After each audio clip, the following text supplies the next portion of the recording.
My son Stuart slid the loan document across the dinner table.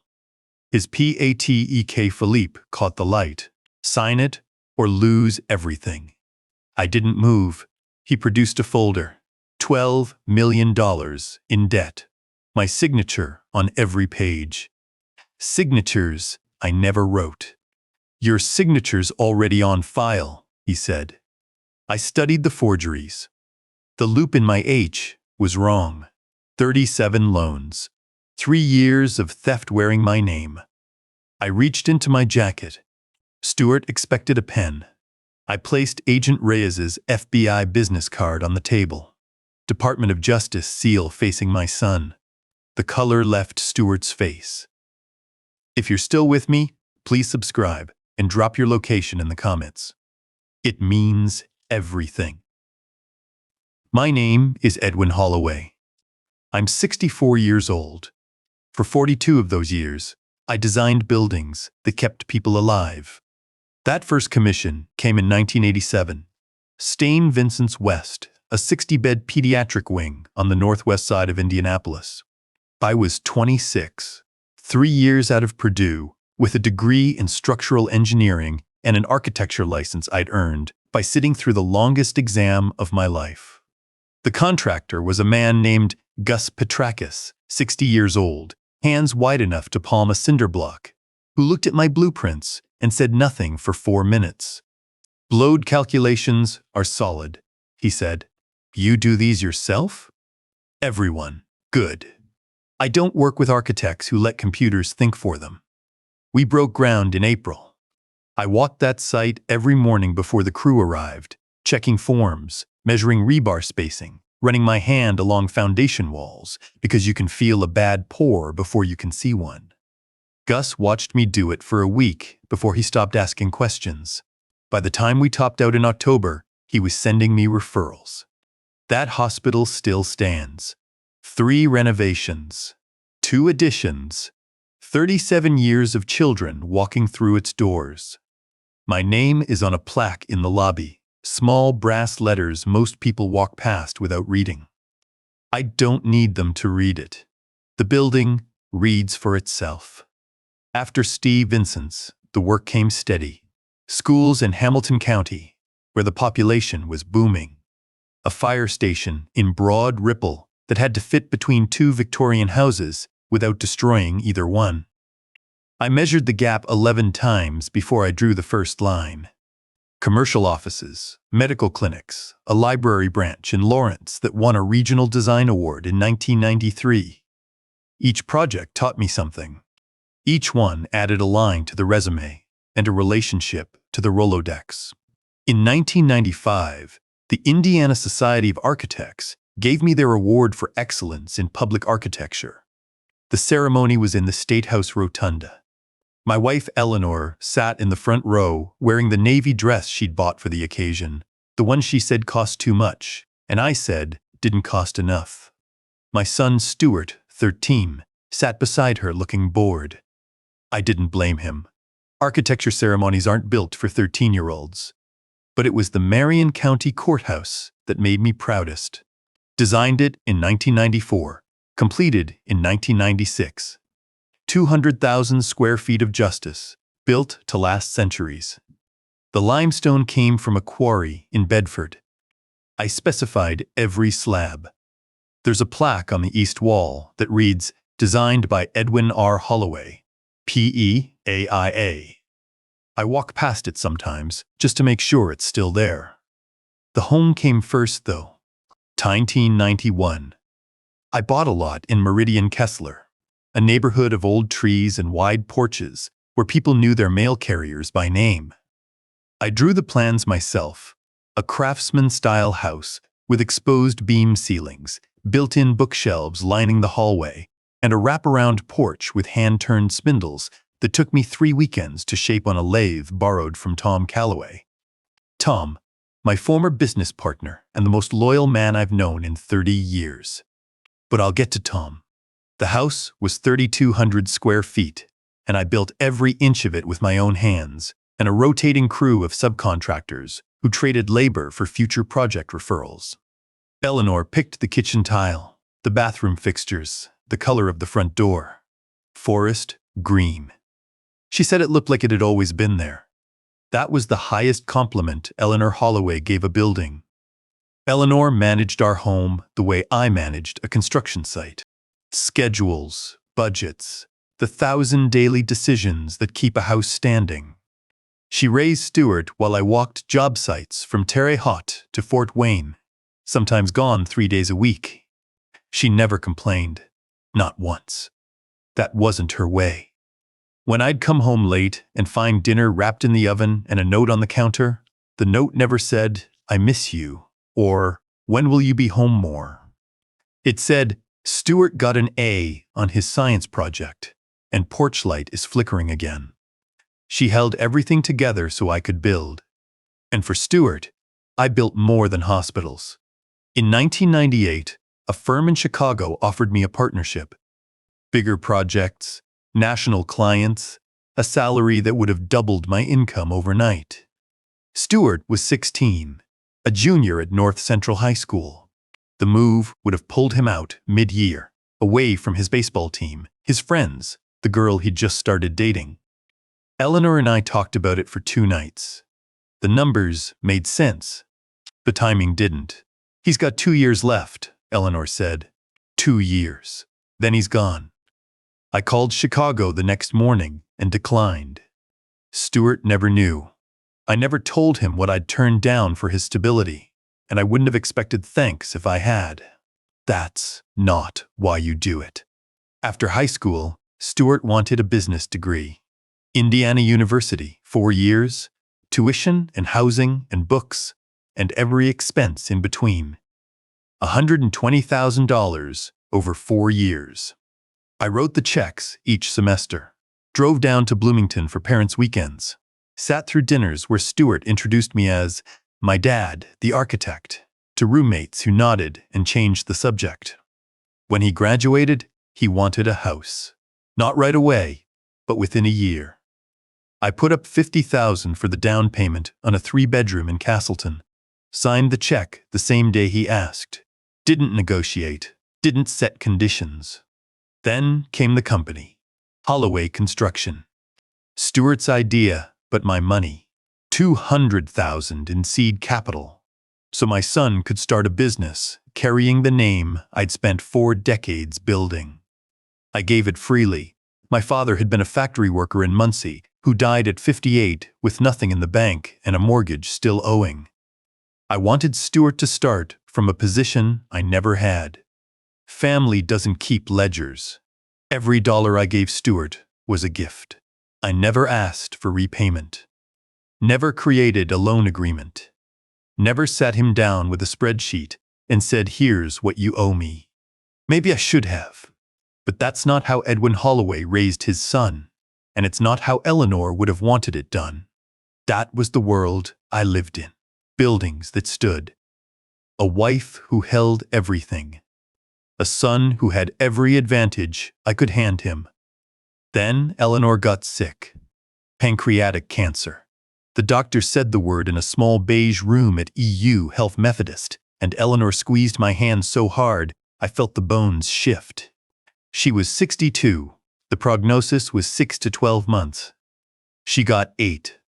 8 months of watching the strongest person I knew become someone I had to carry to the bathroom. Hospital beds and morphine drips and conversations that started with, "When I'm gone."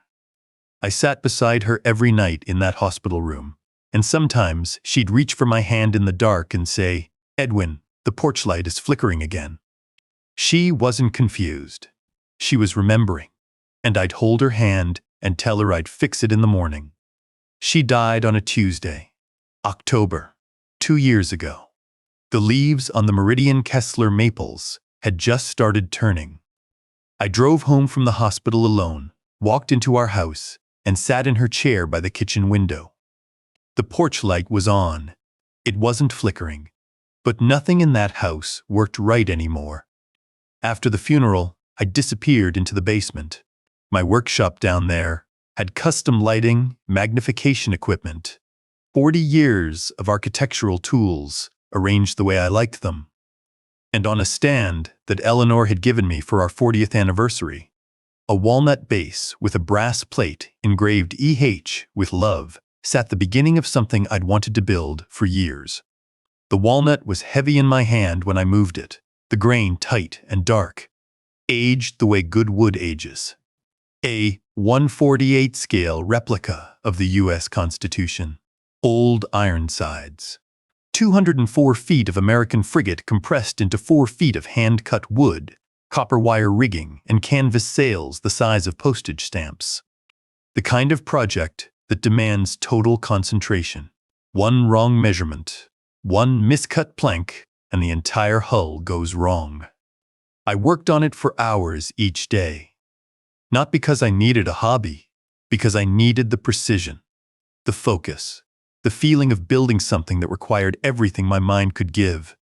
Grief had wrecked my sleep and stolen my appetite, but it hadn't touched my hands or my ability to read a technical drawing.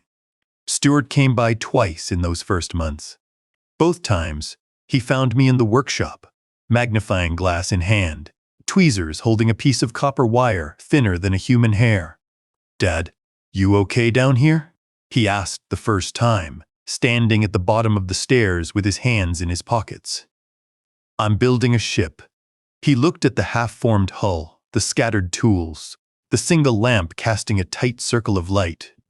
I saw his expression shift. Not concern, assessment.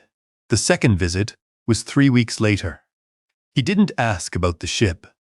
"Have you thought about your accounts? Mom's insurance policy?" "I've thought about it. Because Clara and I were talking, and we think, maybe you should consolidate. Simplify things while I'm what?" He didn't finish, but I heard the word. He swallowed, declining. Stuart stopped asking how I was doing. He started asking about my finances. The shift was small. The kind of thing you might miss if you weren't paying attention. I was paying attention, but I said nothing. Let him think what he wanted. Let him see a grieving old man hunched over a toy boat in a dark basement. If that's what he needed to see, fine. The old man in the basement had designed buildings that would stand for 200 years. The old man's mind was the sharpest tool in the room. 6 months passed. I built the ship. I grieved. Then the phone rang. A Thursday afternoon. A woman's voice, professional and clipped. "Mr. Holloway, this is Janet Phelps, commercial lending at First Federal Bank. I'm calling about the status of your construction loan application. Reference number CFB4C11. I set down my coffee. I didn't apply for a construction loan. A pause. "Your name and professional credentials are listed on the application, sir. Submitted 3 weeks ago. There's been a mistake. I haven't submitted anything to First Federal in 6 years." Another pause, longer. "I see. I'll flag this for review. Thank you, Mr. Holloway." I hung up and stood at the kitchen counter for a long time. The coffee got cold. 2 weeks later, a letter arrived from the Indiana Licensing Board. Formal stationery, certified mail. The board had received complaints about irregularities in recent project applications, bearing my professional credentials and architectural stamp number PE12847. They were requesting documentation and a response within 30 days. The confusion lasted about a week. The concern lasted 3 days. Then I went upstairs to my home office on the second floor and opened the fireproof cabinets. 4 of them, steel gray, combination locks, rated for 1700 degrees. Inside, 42 years of signed documents, organized chronologically. Hospitals in blue tabs. Schools in green. Commercial projects in yellow. Personal contracts in red. Every sheet filed, dated, preserved. Eleanor used to joke that I'd cataloged our marriage more thoroughly than the Library of Congress.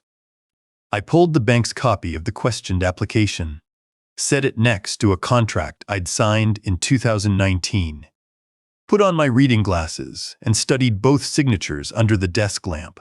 The differences were small. Most people wouldn't catch them. But I'd signed my name 10,000 times across 4 decades, and I knew every stroke the way I knew my own blueprints. The loop in my capital H was wrong. Not missing, but flattened, traced rather than written. The pressure on the downstroke of the Y in Holloway was too heavy. And the ink was wrong. I'd used the same brand of pen since 1998. This wasn't it. Someone had copied my signature. Not from life, but from a photograph or a scanned document. And they'd done it well enough to fool a bank, but not well enough to fool me. I sat alone in the workshop that evening, the Constitution's half-built hull gleaming under the lamp. I didn't pick up a tool. I just sat on the stool Eleanor had bought me, the one with the padded seat because she worried about my back, and I thought. Someone was using my name. My 42 years of credibility, the professional reputation I'd built, hospital by hospital, school by school, handshake by handshake. And they had access to my signature, my stamp number, my personal information. The circle of people with that access was small.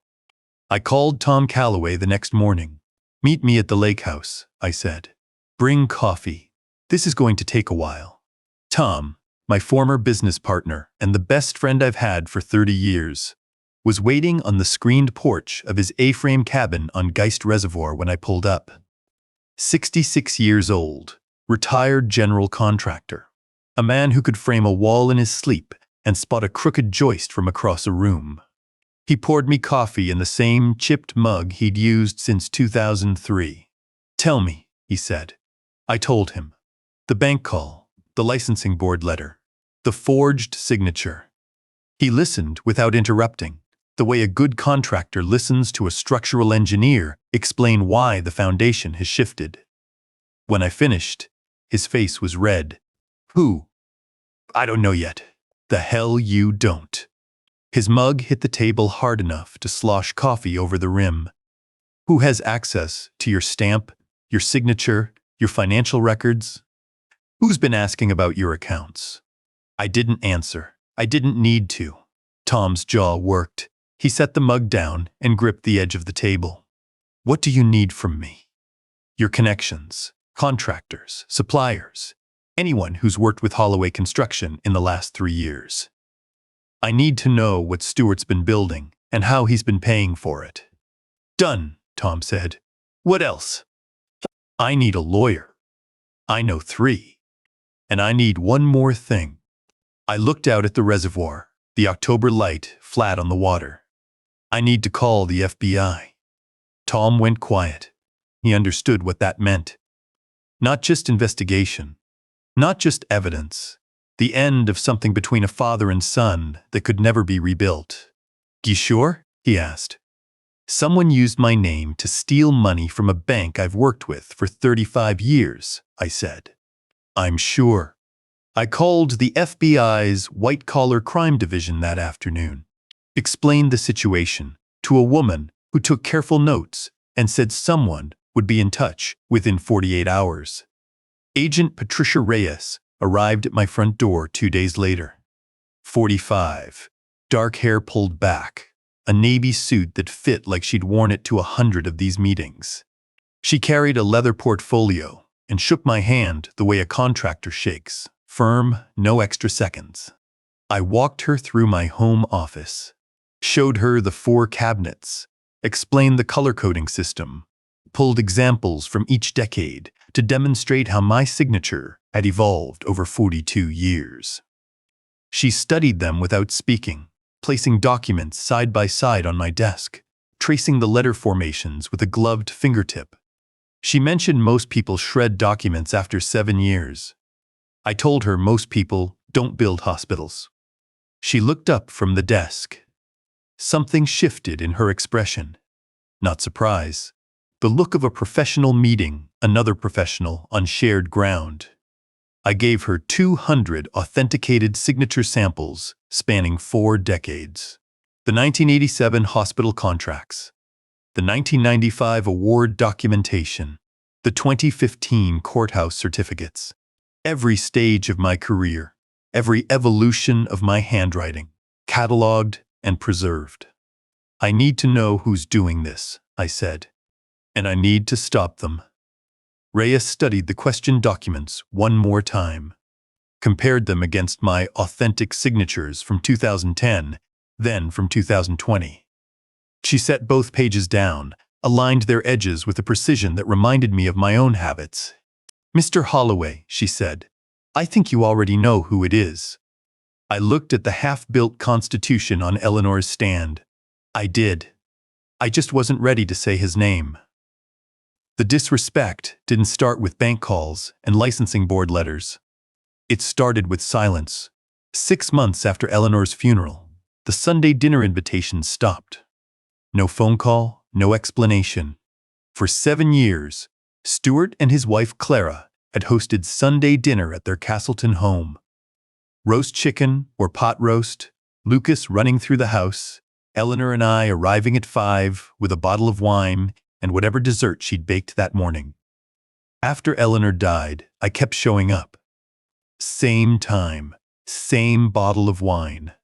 No dessert. Then one Sunday in April, I drove to Castleton and found the house dark. Cars gone. Nobody home. I called Stuart from the driveway. He answered on the 5th ring. "Dad, hey, we went out tonight. Didn't I tell you?" "You didn't." "Sorry," Clara said. "The drive out to your place and back is getting to be a lot. We figured we'd take a break from the routine." A break from the routine. That was his word for it. I sat in my truck in his empty driveway until the streetlights clicked on and the dashboard clock read 6:15. The next Sunday, I didn't go. Or the one after that. Stuart never called to ask why. 3 weeks later, I drove out to return a casserole dish Eleanor had borrowed from Clara 2 years earlier. I'd found it in the back of a cabinet, still wrapped in the towel Clara had used to carry it over. I washed it, dried it, brought it to their door on a Wednesday afternoon. Clara answered. Stuart's wife was 36, thin-lipped, with a smile that stopped at the teeth. She'd been a real estate agent before Lucas was born. Now she spent Stuart's money with the same aggressive efficiency she'd once used to close deals. "Edwin." What a surprise. Returning this. I held up the dish. She took it without looking at it. "Come in, I guess. Stuart's at the office." I stepped inside. The house smelled like new carpet and air freshener. No cooking, no coffee. The living room had been rearranged since my last visit. Furniture pushed into different configurations, new curtains on the windows. And the mantle above the gas fireplace, where 5 framed photos had stood for as long as I could remember, was bare. Not empty. Redecorated. 3 ceramic vases and a piece of driftwood art had replaced the photographs. My wedding photo with Eleanor. Stuart's graduation picture. The family portrait from Lucas's baptism. The shot of me and Stuart at a Colts game in 2018. All gone. "The photos," I said. Clara glanced at the mantle. "We're redecorating. Everything's in storage." She didn't meet my eyes when she said it. She busied herself arranging the casserole dish in a cabinet, her back to me. I stood in my son's living room and looked at the blank space where my face used to be. Storage. That's where I'd been moved. Out of sight, out of the daily view, packed away with the old curtains and the furniture they'd outgrown. The message was clear. I was being erased. But I need to go back to March to explain the money. The first call came on a Tuesday. Stuart's voice on the phone, casual but with an edge underneath. "Dad, I need a short-term loan. 50,000. We've got a contract delay on the Fishers project, and I need to cover payroll until the client pays. 50,000. I'll pay it back in 60 days. 90 at the outside." I wrote the check, drove it to his office the next morning. Stuart took it with one hand while checking his phone with the other. "Thanks, Dad. Lifesaver." 60 days passed. 90. I didn't mention it. Neither did he. In July, the phone rang again. Same casual tone, higher number. Equipment upgrades. The excavator's shot, and we need a new one for the Noblesville site. 80,000 should cover it. That's a lot of money, Stuart. It's an investment. The Noblesville contract alone is worth $2 million. I just need bridge capital. I transferred the funds. $80,000 from the account Eleanor and I had built over 4 decades of careful saving. I waited for repayment, for a mention, for an acknowledgement that a 64-year-old retired architect had just handed his son $130,000 in 4 months. Nothing. Lucas's 8th birthday party was in June. A Saturday afternoon at their house. 12 kids running through the backyard. A bouncy castle rented from some company that charged more for 3 hours than I earned in a day of rewiring kitchens. Stuart stood at the grill in a polo shirt that cost more than my electric bill, flipping burgers with the confidence of a man who'd never cooked anything in his life. I sat at a patio table with 3 other adults, parents of Lucas's friends. A woman named Diane asked about my work. I told her I was retired, that I'd been an architect for 42 years. Edwin designed the Marion County Courthouse, Tom Calloway said from the chair beside me. Tom, my former business partner and closest friend for 30 years, had come as my guest, the only person at that party who treated me like a human being. Diane looked impressed. The big limestone building downtown? That's the one, I said. I started to tell a story about taking Stuart fishing at Geist when he was 10, the day he caught his first largemouth bass. He'd been so excited, he'd knocked the tackle box into the water, and I'd had to wade in up to my waist to retrieve it. Stuart laughed so hard, he fell off the dock. I was halfway through the story when Stuart appeared behind me. Dad. His voice cut across the table. That never happened. I turned. He stood with a spatula in one hand, his face arranged in the specific expression he'd been practicing for months. The furrowed brow, the tilted head, the look of a concerned son addressing a confused parent. We never went fishing at Geist, he said. You're mixing things up again. The table went quiet. Diane's smile froze. Tom's hand tightened around his beer bottle. I remembered that fishing trip with the clarity of a blueprint. June 1996. Stuart was 14. The base weighed 4 pounds. I still had the photograph somewhere in my office. Stuart, I said. It's okay, Dad. He patted my shoulder. A performance for the audience. Happens to everyone. He walked back to the grill. The other parents exchanged glances. The kind of look people give each other when they've just witnessed something uncomfortable and want permission to pretend they didn't. Tom leaned close. You want me to say something? No. Because I will. I know you will. I took a sip of water. Not today. That was the first time Stuart gaslighted me in public. Not the last. He was building something, the same way I built structures, one piece at a time. A narrative. Dad's losing it. Dad's confused. Dad can't tell what's real anymore. He was laying the foundation for something I could see coming, but couldn't yet prove. In September, I asked about the money. We were sitting on my front porch, a Saturday morning. Stuart had come by to pick up a box of old tax documents. I'd made coffee. He hadn't touched his cup. The loans. I set my coffee down. The 50 and the 80. How's the business looking? Stuart's jaw tightened. Don't worry about it, Dad. $130,000. I'd like to know where it went. It went into the company. Equipment, payroll, operating costs. You wouldn't understand the modern market. It's not like building hospitals in the 80s. He picked up the box of documents and walked to his car without finishing his coffee. I sat on the porch Eleanor had loved, the one with the hand-turned spindles, and watched my son drive away with my money and my records. 2 weeks later, I was invited to dinner at the Castleton house. A rare event. Clara had made pasta, something from a recipe she'd found online. The sauce was too sweet. I didn't mention it. After the main course, I excused myself and walked down the hallway toward the bathroom. Clara had begun clearing plates.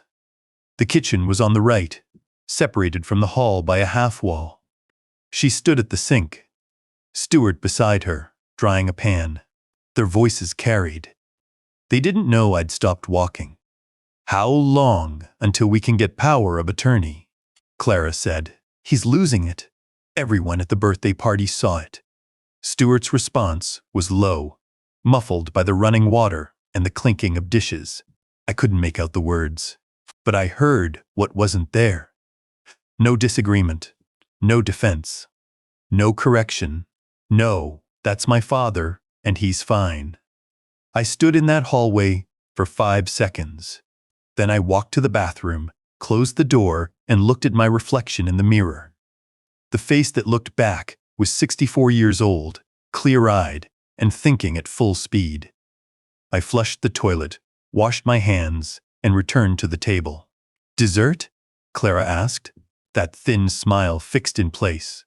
"No, thank you. Dinner was wonderful." I drove home and wrote the date, the time, and the exact words in the leather journal Eleanor had given me for our last Christmas together. Brown calfskin, unlined pages, her handwriting on the inside cover, for all the things worth remembering. The following Tuesday, Stuart came by Meridian-Kessler. He stood in my kitchen with his hands in his pockets, his eyes scanning the room the way a buyer looks at a property. "Dad, I've been thinking about your situation."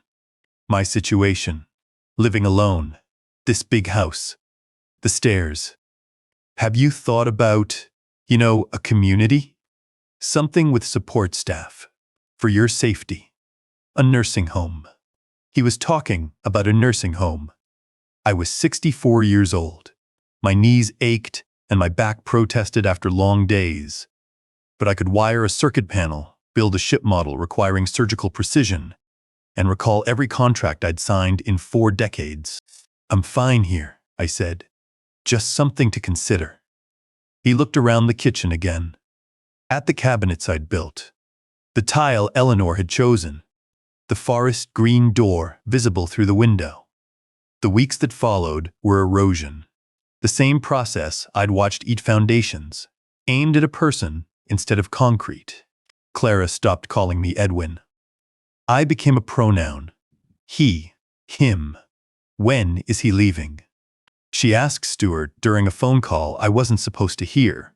Lucas holding the phone while his parents argued in the background. "He's been here for 2 hours. Stuart stopped returning my calls. I'd leave a message on Monday, hear back on Thursday. Sometimes Friday, sometimes not at all. The silence was its own kind of message. November came. The maples on our street dropped the last of their leaves. Then the licensing board letter arrived, and everything connected. By the time I confronted Stuart about the licensing board letter, I'd already spoken with Agent Reyes. Already knew about the forged loan applications. But this was different. The Indiana Professional Licensing Agency had opened a formal review of my credentials because someone had submitted project applications using my architectural stamp, PE 12847, on work I'd never approved. I called Stuart. He answered on the second ring, which should have told me something. "The licensing board is reviewing my stamp," I said. "Someone filed applications under my name." "Dad." That tone again. Patient. Careful. The voice you use with a child or a dog. "You probably forgot you signed them. It happens at your age." I didn't sign them. See, this is what I've been talking about. The memory issues. Maybe it's time to let me handle the business side of things. Take the pressure off. I held the phone. My son was explaining my own incompetence to me. The man who'd never designed a building, never passed a licensing exam, never walked a foundation at dawn to check for settling, was telling the man who'd done all of those things for 42 years that his mind was failing. "I'll handle it," I said, and hung up. He wasn't worried about my license. He was worried I'd figure out who used it. Lucas saved me during those months. Not with information, though he gave me that too. He saved me by being the one person in that family who still treated me like a grandfather instead of a problem. Saturday afternoons, when Stuart and Clara let me take him for ice cream, he'd sit across from me at the Dairy Queen, on Keystone, chocolate, on his school uniform collar that he hadn't noticed yet, talking about school and soccer and the stray cat he'd been feeding behind the garage. "Grandpa, did you know Daddy has secret papers?"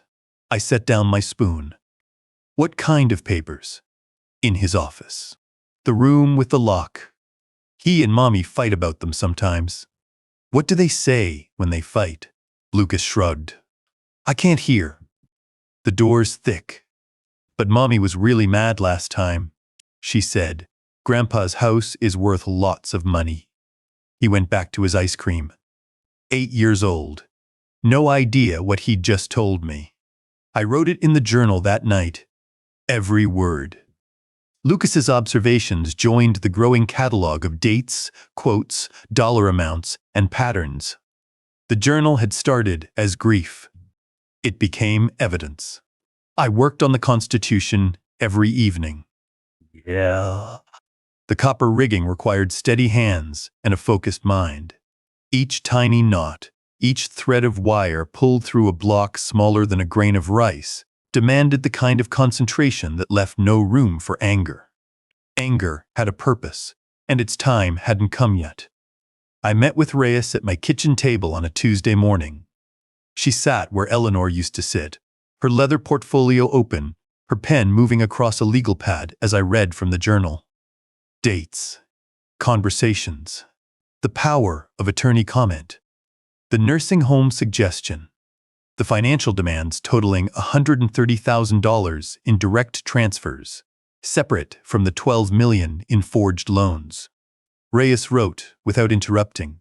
When I finished, she closed the pad and looked at me. "What you've described is elder financial exploitation under Indiana Code 3546-112, she said.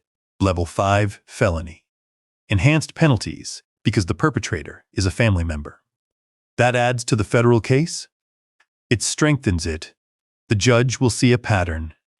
Not just fraud, systematic abuse of a vulnerable adult by his own son." I walked her to the door. She paused on the porch. "Mr. Holloway, how do you do it?" "Sit across from him at dinner. Take his phone calls. Hand him money. Same way I build a hospital," I said. "One floor at a time." She nodded and left. I watched her car pull away, then went back inside and picked up the journal. Tom asked me the same question 3 days later. We sat on the screened porch at his lake house. Coffee between us. The October light going flat on the reservoir. He'd spent the week calling subcontractors. Stuart had stiffed on payments. The list was long. "How do you stand it?" Tom said. "The kid's robbing you blind and calling you senile while he does it." I looked out at the water. A blue heron stood at the edge of the dock, patient and still, watching for movement beneath the surface. Eleanor used to say, "I overthink everything," I said. Maybe she was right. But here's the thing about load-bearing walls. You can't just knock them down because they're inconvenient. You have to understand what they're holding up first. Tom studied me for a long time. "And you understand." "I'm starting to." "So what's the plan?" I picked up my coffee. "Patience isn't weakness, Tom. Patience is strategy." He didn't argue. He'd known me for 30 years. He'd seen me wait out bad weather on job sites, wait out difficult clients, wait out building inspectors who wanted to flex their authority. I could wait out my son. The heron at the dock struck. One clean motion, down and up. A fish flashing silver in its beak. It hadn't moved for 20 minutes. The certified letter arrived on a Monday. October 14th. I'd just poured my second cup of coffee when the mail carrier rang the doorbell. Certified mail requires a signature. A small irony, given what was inside. I signed the postal receipt at my front door, carried the envelope to my kitchen table, and slid it open with a butter knife. First Federal Bank of Indiana. Commercial Lending Division. The letterhead was familiar. I'd worked with that bank for 35 years. The letter was 2 pages, single-spaced. The language was legal, but the message was simple. A $1.2 million commercial construction loan, reference number CFB 7893, had missed 3 consecutive payments. A different loan, a different number, the same forged name. The bank was exercising its right to call the full balance due within 30 days. Failure to comply would result in default proceedings, asset seizure, and referral to the bank's legal counsel. My name was listed as cosigner. My professional credentials were cited as collateral verification. My architectural stamp number, PE 12847, appeared twice on the attached loan application. I set the letter down and picked up my coffee. It had gone cold. I walked upstairs to the home office, opened the first fireproof cabinet, and pulled the blue folder marked First Federal, Active. Inside were my own authenticated documents going back to 1989. I selected a contract from 2019, the last legitimate project I'd signed with the bank, and carried it back to the kitchen. I placed the forged application next to my authentic signature under the overhead light. Put on my reading glasses. Studied both. The forgery was better than the earlier ones. Someone had practiced. But practice doesn't fix the capital H. My loop was missing, traced flat from a scan. And the ink was wrong. Still not my Pilot V5. Small details. The kind of thing a bank loan officer wouldn't catch. The kind of thing a man who'd signed his name 10,000 times in 42 years would catch in 3 seconds. I picked up the phone and called Agent Reyes. "I need you here," I said. "Today." This was her 3rd visit.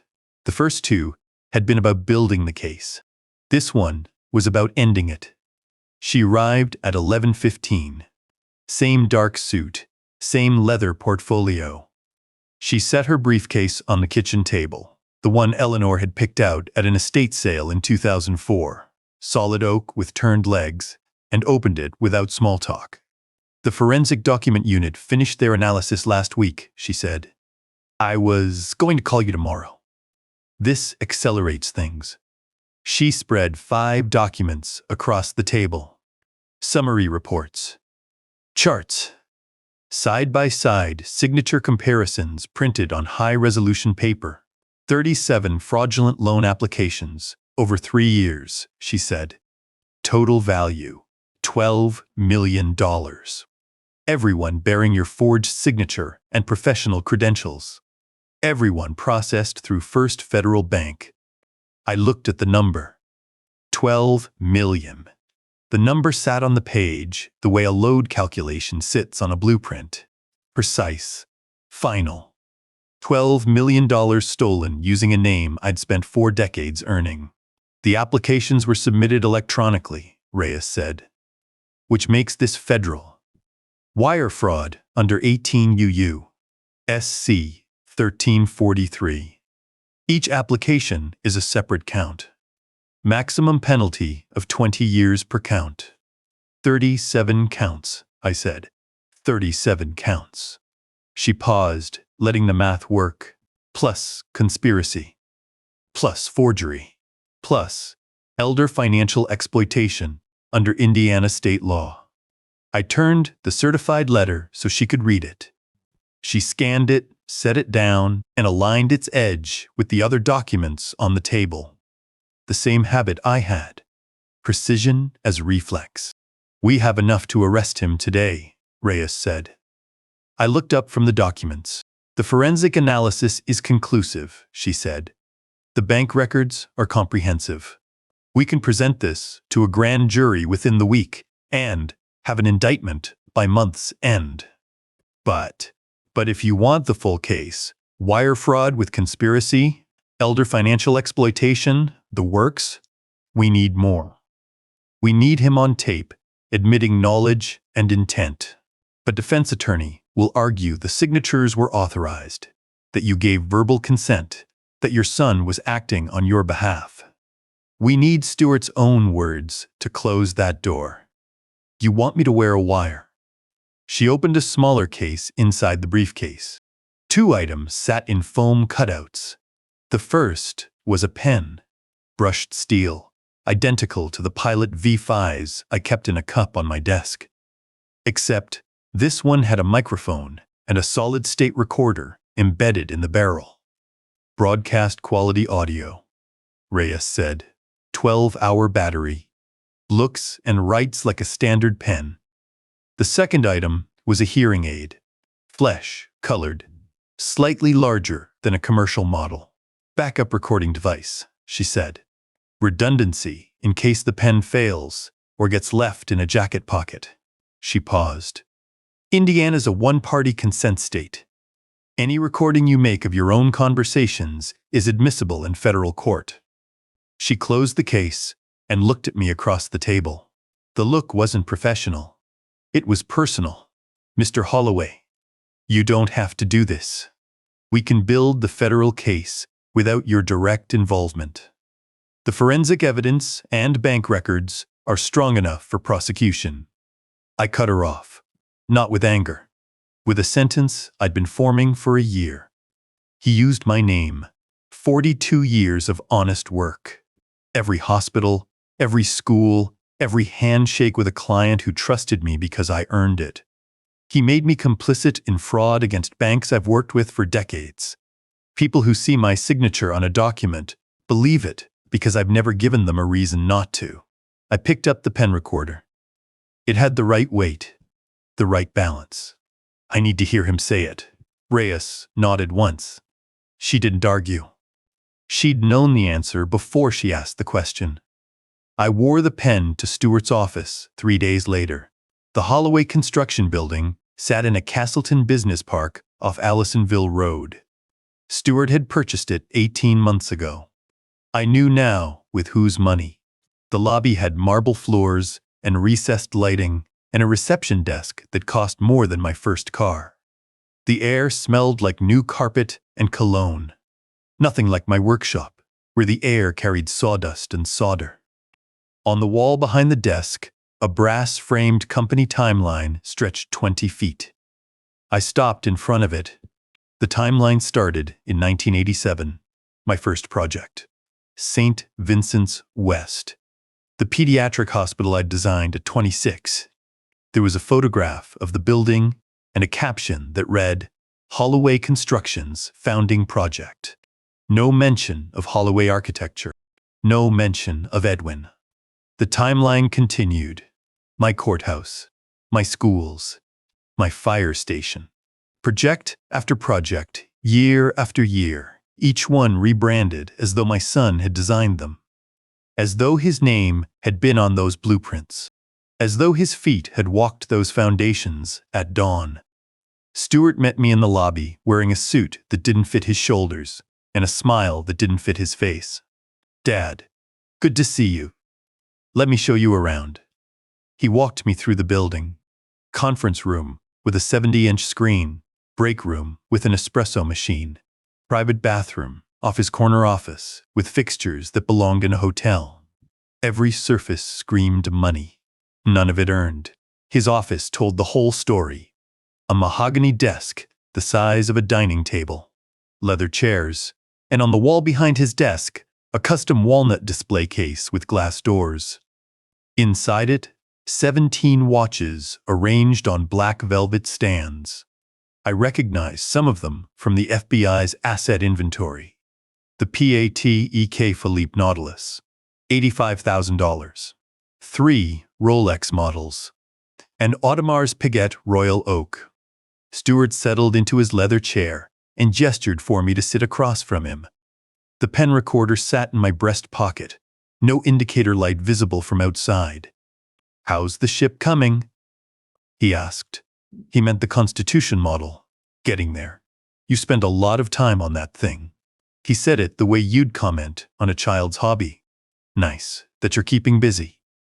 He checked his phone, scrolled through something, set it face down on the desk. Then he looked up at me with the expression I'd been watching for months.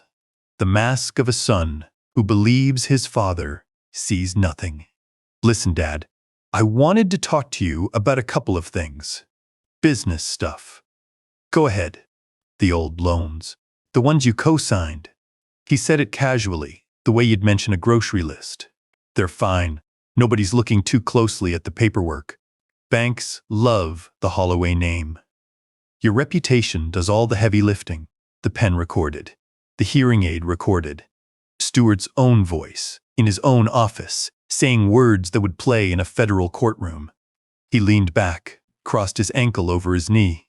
The PATEK Philippe caught the fluorescent light. I've got a dinner next week.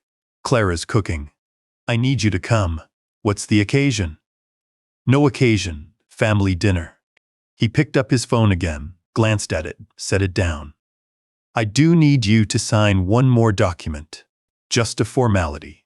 Clara's been handling the paperwork. The word formality hung in the air. $800,000 in new fraudulent debt, dressed up as a formality.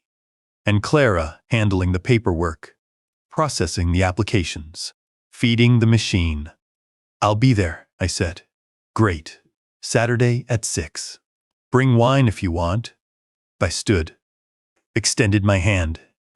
Stuart shook it the way he did everything. Quick, light, already moving to the next thing. I walked out of his office, past the watch collection, through the marble lobby, past the timeline wall that credited my life's work to my son. I sat in my truck in the parking lot for 4 minutes. The engine was off. My hands were on the steering wheel. They were steady. I drove home and went straight to the basement. I took the pen recorder from my pocket and set it on the workbench next to the Constitution.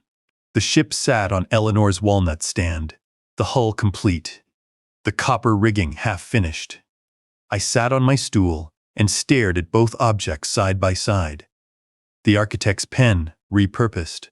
The architect's ship, half built. The workshop was quiet. No traffic sounds from the street. No creaking from the house above. Just the hum of the workshop heater and my own breathing. After an hour, I picked up the phone and called Tom Calloway, my former business partner and the best friend I've had for 30 years. It's worse than we thought, I said. 12 million, Tom.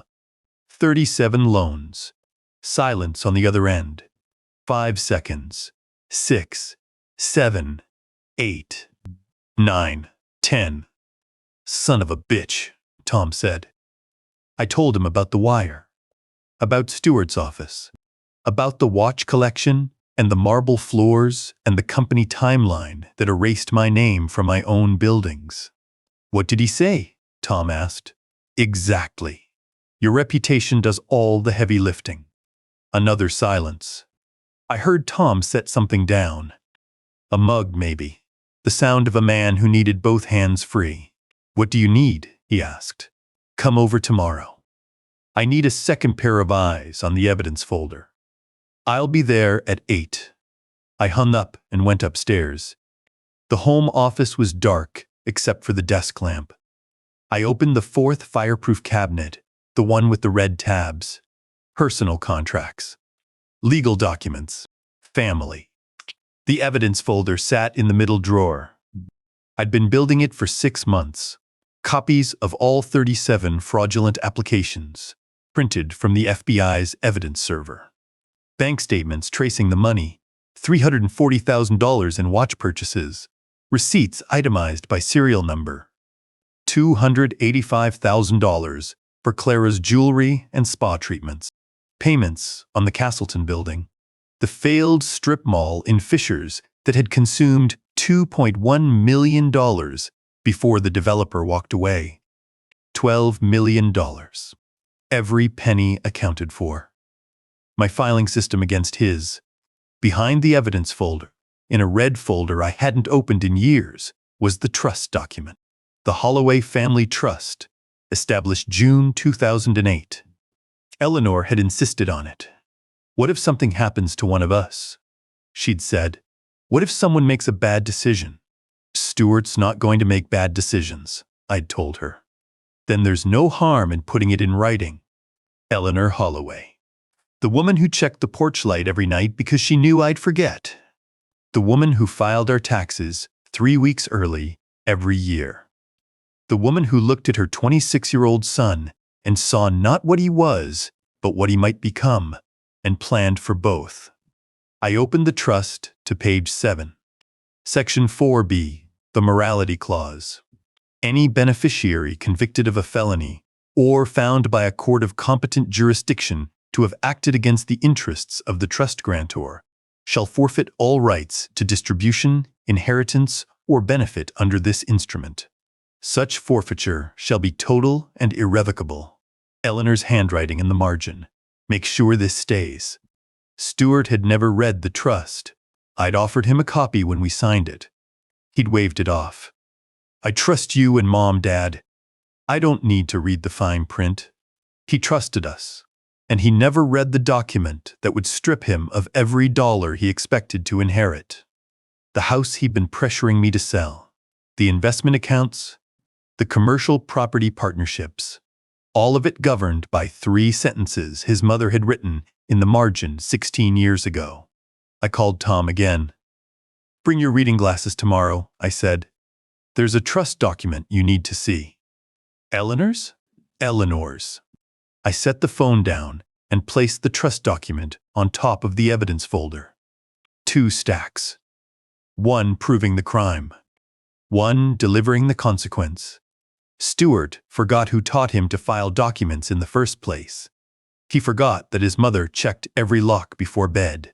He forgot that the people he was stealing from had spent their lives building things meant to outlast them. The evidence folder went downstairs to the workbench beside the Constitution.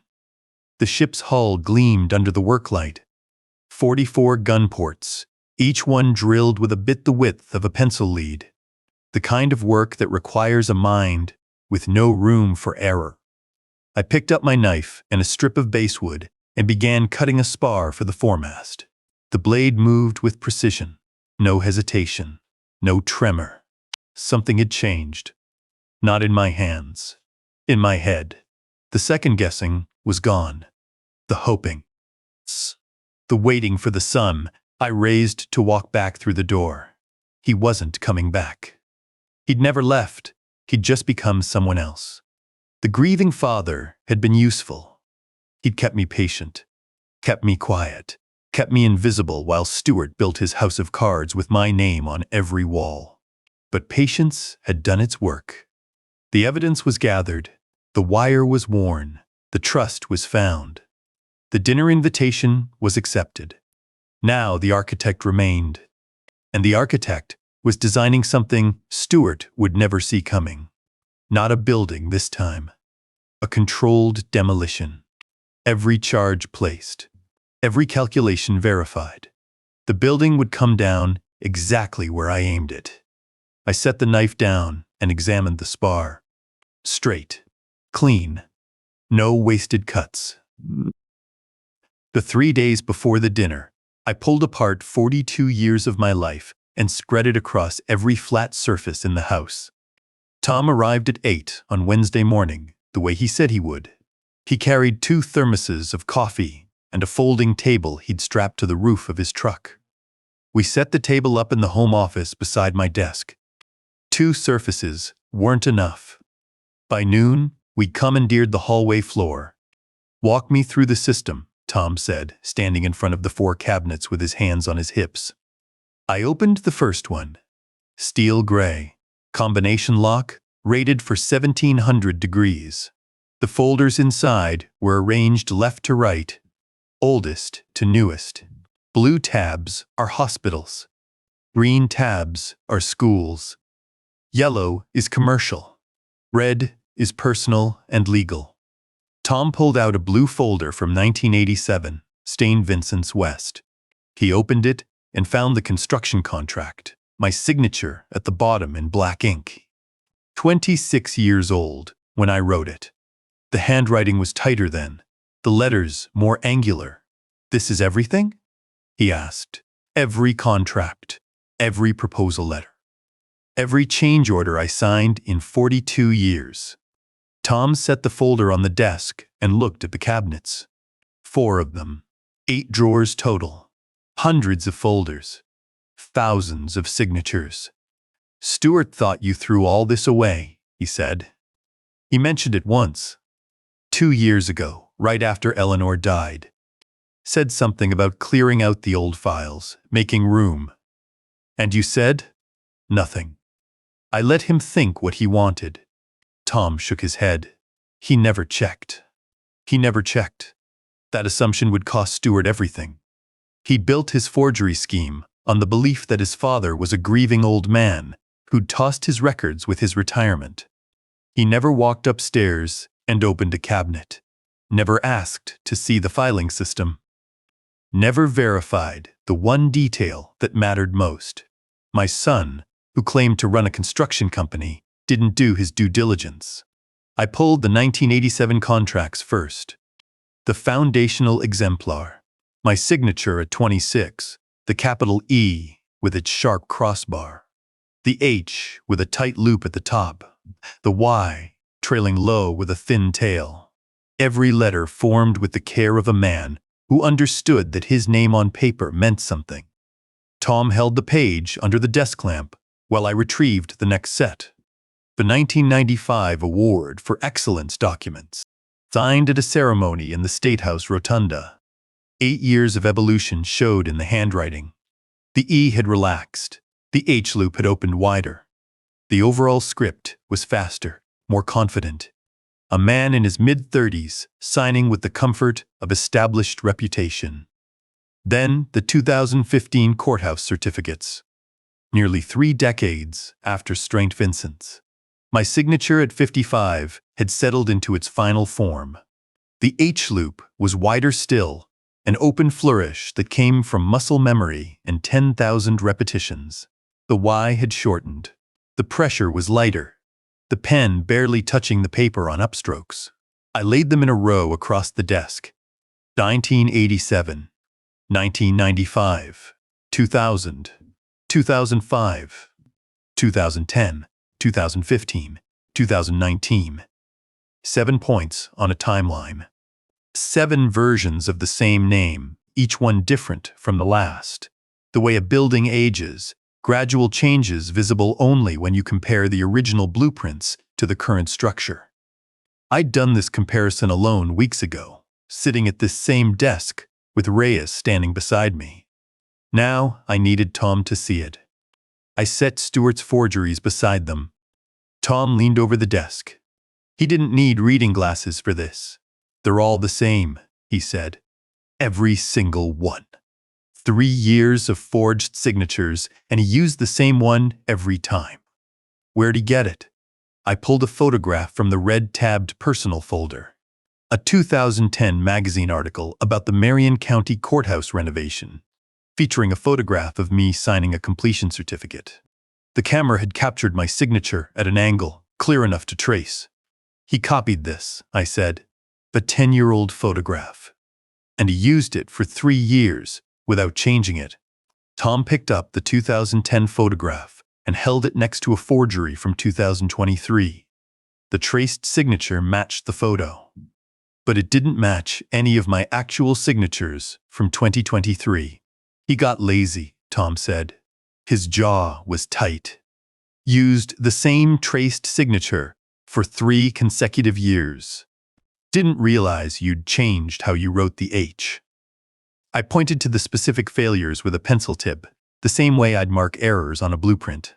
The H loop was flat in every forgery. Traced rather than written. My actual 2023 H had a wide, open loop that came from speed and familiarity. Stuart's version was static. Frozen in 2010.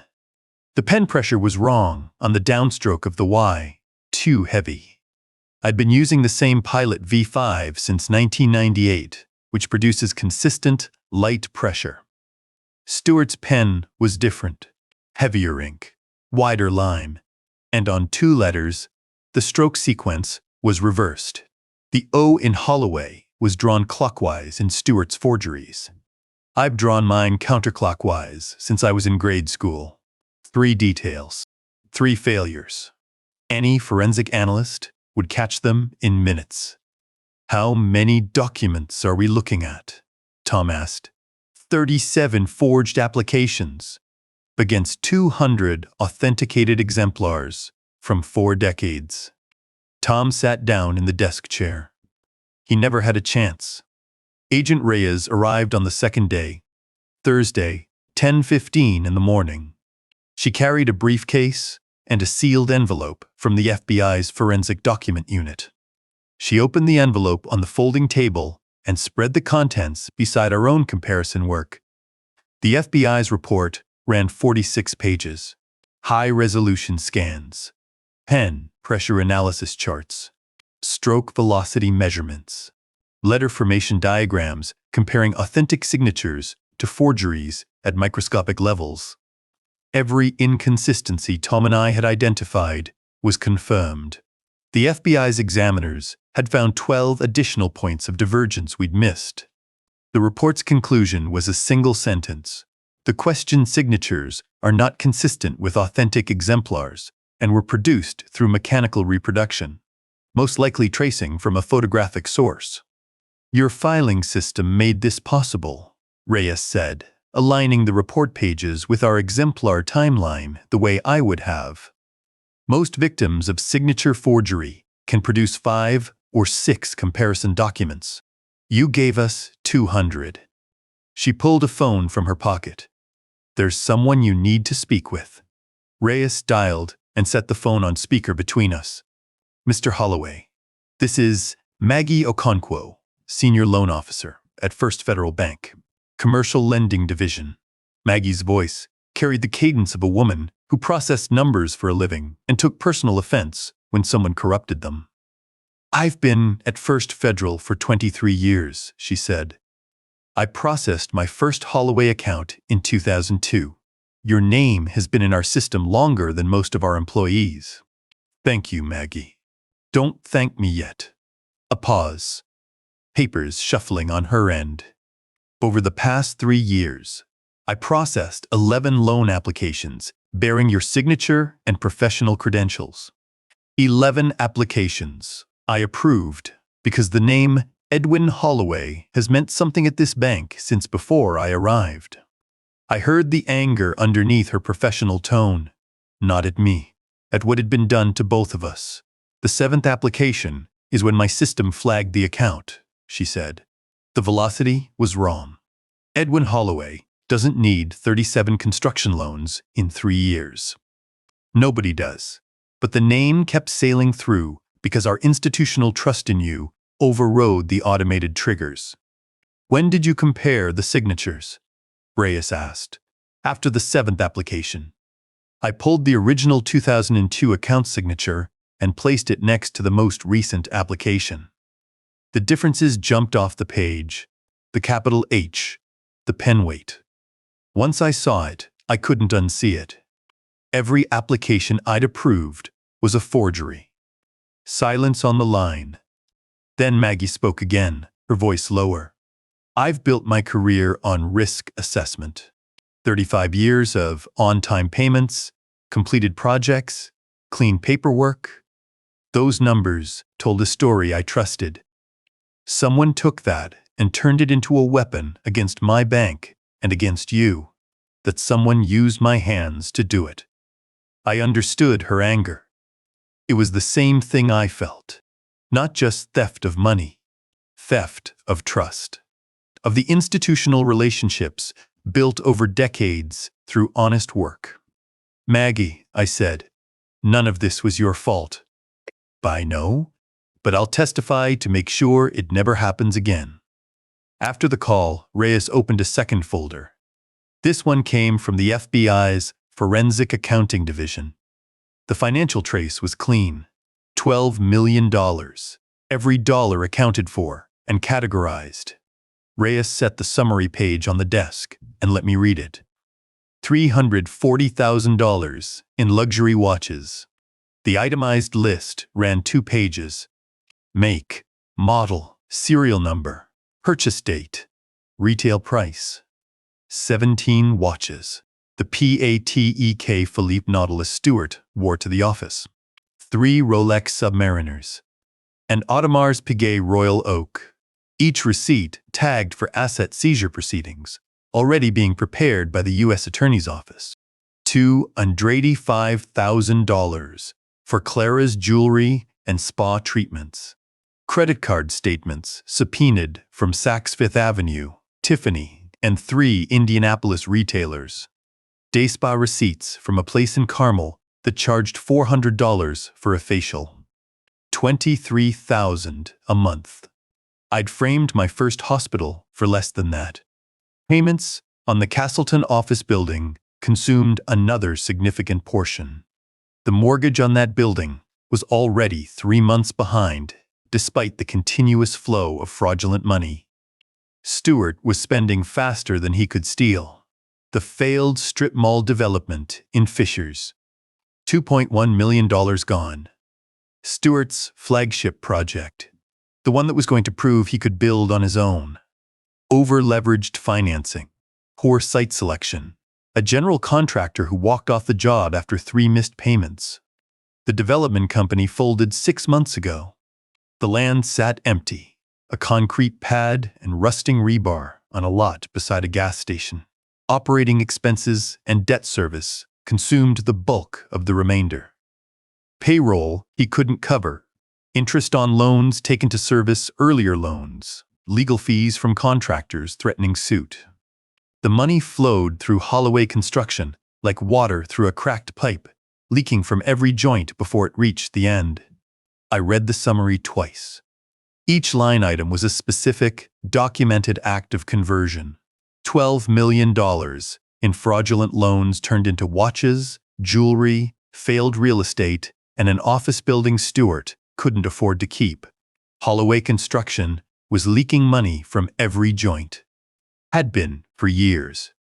The company's operating account showed a pattern: large deposits from loan proceeds, followed by rapid disbursements to personal accounts, luxury retailers, and creditors threatening legal action. Stuart had been using my reputation as a personal line of credit.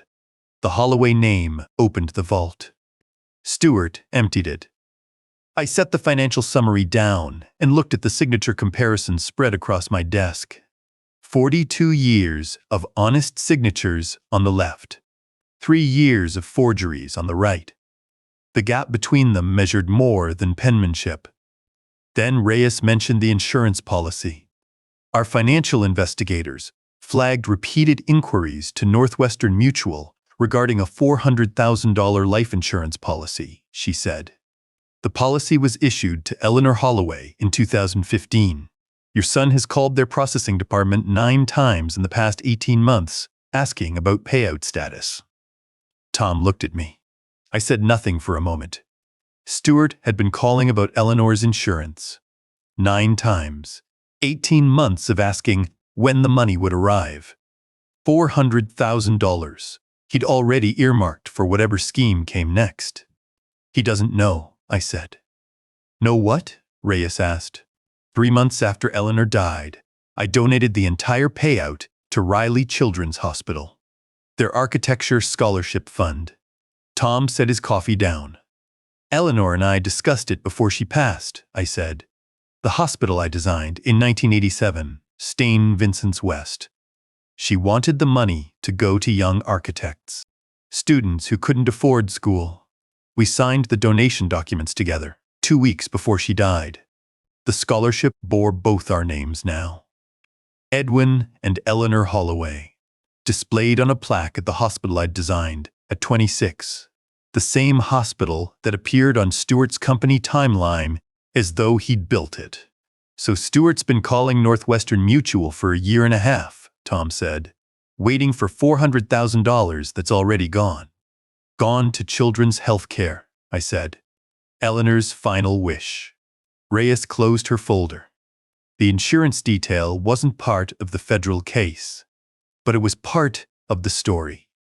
Stuart had been counting on that money, planning for it, expecting it as his inheritance from a mother whose death he barely acknowledged. And it was already gone, donated to the kind of work that gave the Holloway name its meaning in the first place. Tom left that afternoon and spent the next 2 days working his construction industry connections.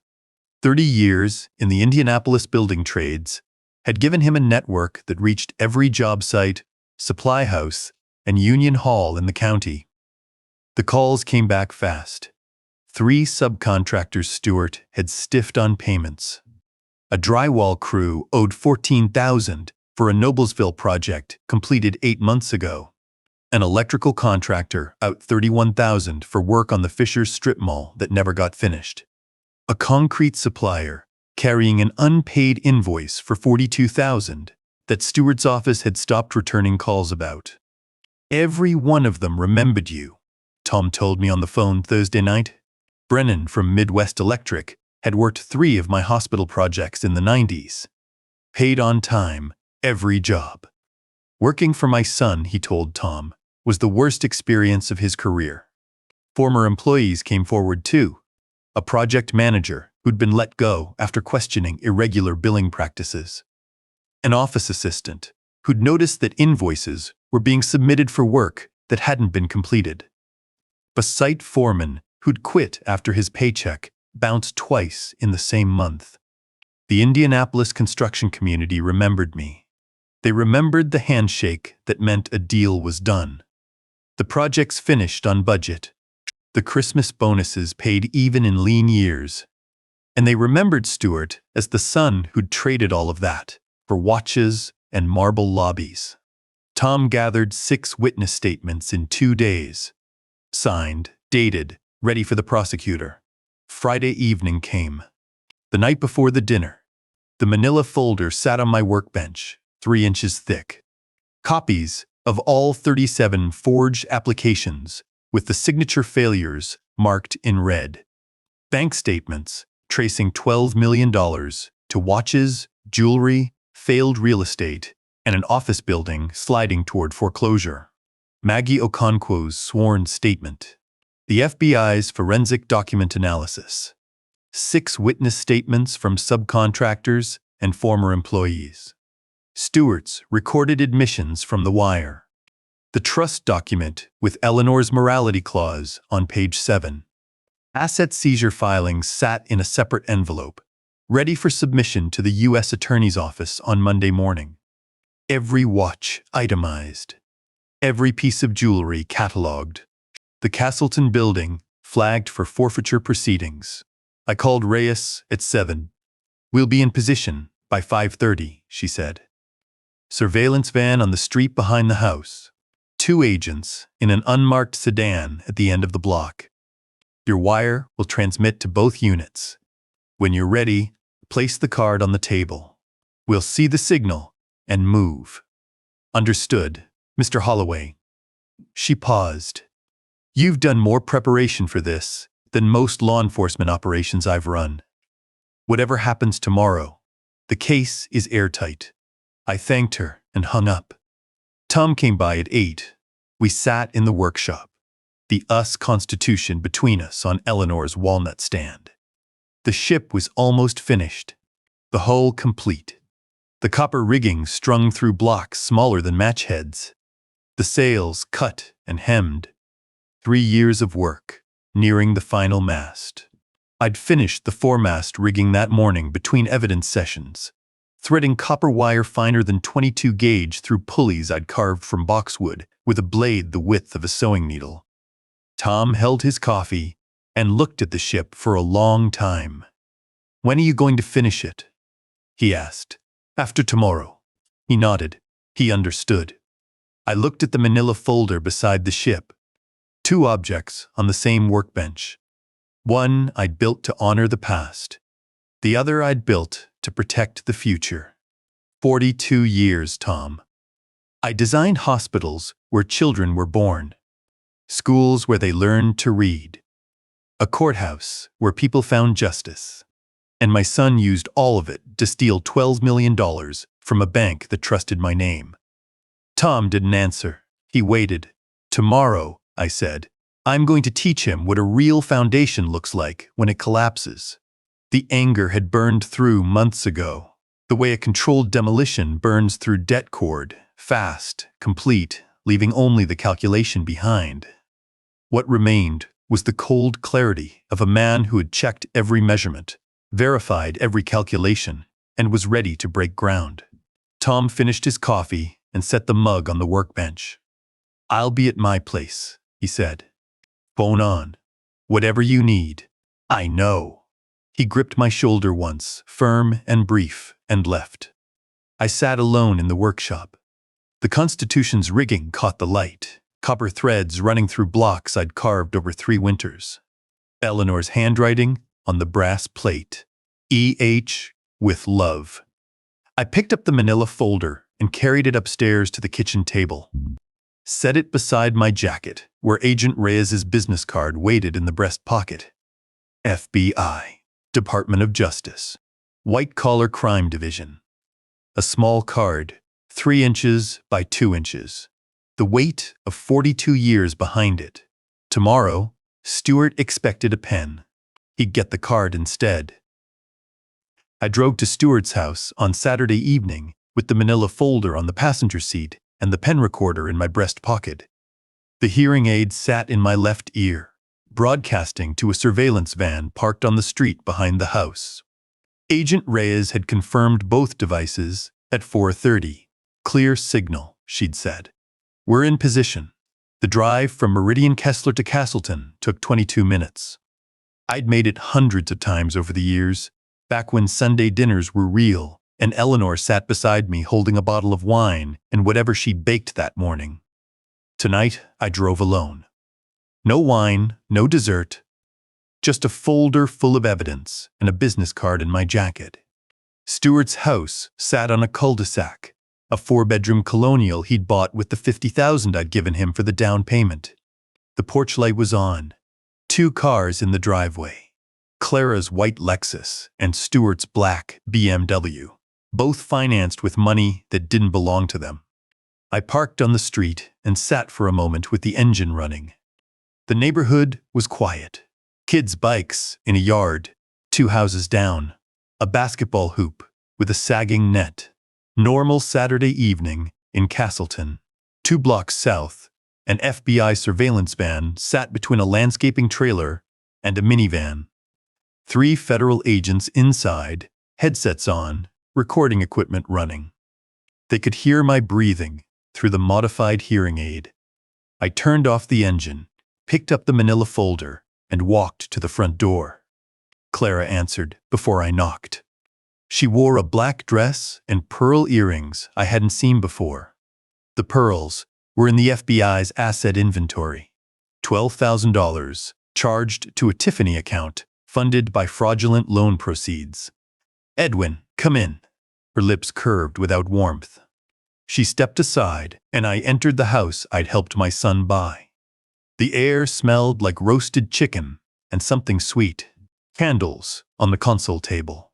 The good china visible through the dining room doorway. Clara had staged this dinner the way she'd once staged open houses. Every detail arranged to create an impression. "Stuart's in the dining room," she said. "Lucas is upstairs. He ate earlier." The boy's absence confirmed what I already knew. This dinner had a purpose that didn't include an 8-year-old. I set the manila folder on the floor beside the chair that would be mine at the table. Clara glanced at my hands, but didn't ask. She walked ahead of me toward the dining room. Stuart stood at the head of the table, holding a glass of red wine. He wore a charcoal suit, no tie, the top button of his white shirt undone. One hand in his pocket, his posture too loose for a man about to ask his father for $800,000. The Patek Philippe Nautilus sat on his left wrist, catching the overhead light with every movement. $85,000 of stolen time. I'd designed buildings for less than that watch cost. "Dad," he raised his glass. "Glad you could make it." "Stuart." I sat in the chair he pulled out for me. The place setting was Clara's best. Linen napkins, crystal water glasses, silver that Eleanor had given them for their wedding 7 years ago. I ran my thumb along the edge of the fork. Eleanor had picked these from a catalog, spent 2 hours comparing patterns. The crown molding above the wainscoting was machine cut. The joints didn't meet cleanly. Stuart's contractor had rushed the finish work. Clara brought the chicken to the table on a white platter. Green beans, roasted potatoes, basket of bread. She served my plate first, working the table the way she'd once worked open houses. "Wine?" Stuart asked, holding the bottle. "Water's fine." He poured himself another glass. Clara sat across from me, her napkin arranged on her lap with the precision of someone who'd learned table manners from a YouTube video. "How's the house?" Clara asked. She cut a green bean in half. "Such a big place for one person." "Have you thought about downsizing? The house is fine." "I just mean, with the stairs and everything, the maintenance." She took a small bite, chewed, swallowed. "I know a realtor in Meridian-Kessler who's getting incredible prices right now. The market is wild. I built that house. I'm not selling it." Clara glanced at Stuart. He gave her a small nod. "Not yet." "Too early," the dinner continued. Stuart talked about the construction industry, how interest rates were killing small builders, how every contractor he knew was operating on thin margins. "It's tough right now, Dad. Everyone in the industry is leveraged. The guys who survive are the ones who stay flexible." I ate my chicken. It was dry. Clara overcooked poultry the same way she overcooked every situation. Too much heat, too little patience. "How's the Noblesville project?" I asked. Stuart's fork paused halfway to his mouth. "Coming along. Permits are slow." "And Fishers?" His jaw tightened. The strip mall in Fishers had consumed $2.1 million before the developer walked away. Stuart knew I'd asked about it. He didn't know I already had the financial records showing every dollar that had bled through that failed project. "Fishers is on hold," he said. "Market timing." I nodded. Let the silence do its work. Stuart finished his wine and poured a third glass. Clara hadn't touched hers. She sat with her hands in her lap, watching me the way she'd watch a client at a showing, reading for signals, looking for the moment to close. Stuart set down his glass and reached beneath the table. He produced a document, 2 pages, stapled, printed on letterhead I recognized from 37 previous applications. First Federal Bank of Indiana. Commercial Lending Division. He slid it across the tablecloth toward me. "I need you to sign this," he said. "Bridge financing, short term, until a payment comes through from the Noblesville contract." I picked up the document. $800,000. My name typed on the cosigner line. My professional credentials listed as collateral verification. PE 12847. The signature line was blank. This time, Stuart wanted the real thing. I read every word. Stuart watched me, his fingers turning the wine glass by its stem. Clara sat frozen, her eyes on the document in my hands. The loan terms were boilerplate. The same format as the other 37 applications. The same bank, the same forged credibility. But this one needed my actual signature because the FBI's investigation had made the forged ones too risky. Stuart needed me to validate 3 years of fraud with a single stroke of ink. I set the document on the table between us. "And if I don't sign..." Stuart's smile changed. The warmth left it. What remained was calculation. The same expression I'd seen on contractors who thought they could cut corners and bill full price. "Dad," he leaned forward. "Your signature's already on file. 37 times. This is just making it official." There it was, the admission. On tape, transmitted to the surveillance van where 3 federal agents were listening. Stuart had just confirmed knowledge of 37 forged documents bearing my name. His own voice. His own words. In his own dining room. Clara leaned across the table. "Think about Lucas, Edwin. You want your grandson to have opportunities, don't you? Good schools, a stable home. That takes resources. She said it the way she said everything. Calculated, measured, using my grandson as a crowbar to pry open my wallet. The same boy she'd sent upstairs so he wouldn't witness what came next. I looked at Clara, at the pearl earrings, at the manicured hands folded on the table, at the woman who'd asked about power of attorney in the kitchen while I stood in the hallway listening. Clara had just confirmed herself as a full participant. Not a bystander, not an unwitting spouse. A co-conspirator who'd weaponize her own son to close a deal. I reached into my jacket pocket. Stuart leaned forward. His eyes tracked my hand. He expected a pen. He'd staged this dinner for that moment. The confused old man, pressured and cornered, pulling out a pen and signing away another piece of his life. My fingers found the business card. 3 inches by 2 inches. The weight of the Department of Justice behind it. I placed the card on the table between the document and the breadbasket. I positioned it the way I'd position a detail on a blueprint. Precise, level, the seal facing Stuart. FBI, White-Collar Crime Division. Special Agent Patricia Reyes. Stuart stared at the card. 1 second, 2, 3. The dining room was quiet except for the hum of the refrigerator in the kitchen. "What is this?" His voice broke on the second word. "That's Special Agent Patricia Reyes," I said. "White-Collar Crime Division. FBI Field Office, West 10th Street, Indianapolis." I kept my voice at the same volume I'd used for 1,000 client meetings. No raised pitch. No dropped register. The tone of a man reading specifications from a page. "She's been building a case against you for 18 months. Wire fraud. Forgery. Elder financial exploitation." The color left Stuart's face. The wine flush disappeared. His skin went the color of drywall. 37 counts. 20 years maximum per count. Clara's hand shot across the table toward her phone. "I'm calling our lawyer. This is insane. You can't just—" "The FBI has been in contact with your lawyer's office," I said. "Your legal options are limited." Her hand stopped.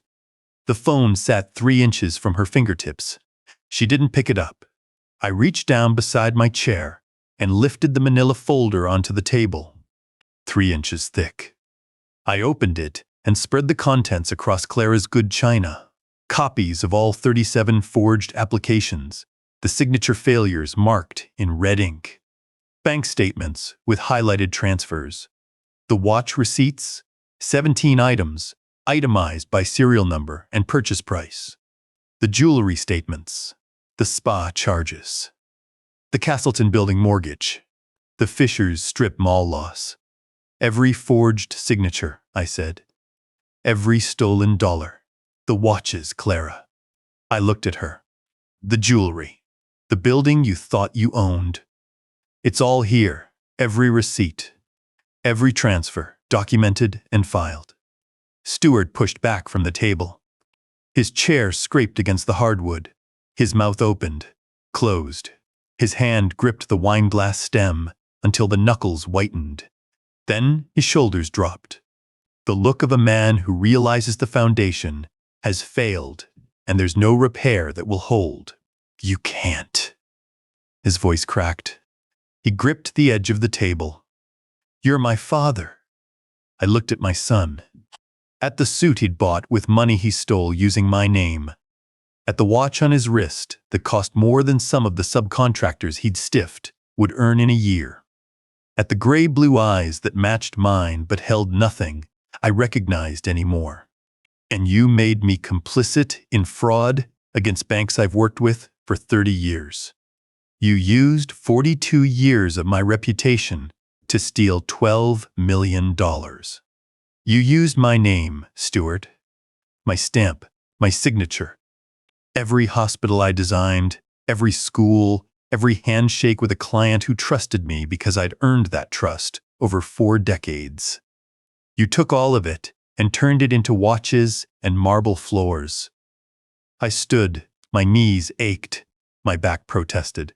I was 64 years old, and I'd been sitting in that chair for an hour and 12 minutes, eating dry chicken. The agents outside will explain your rights. I suggest you cooperate. I picked up the manila folder and closed it. I took a breath, then the red and blue light washed through the dining room windows.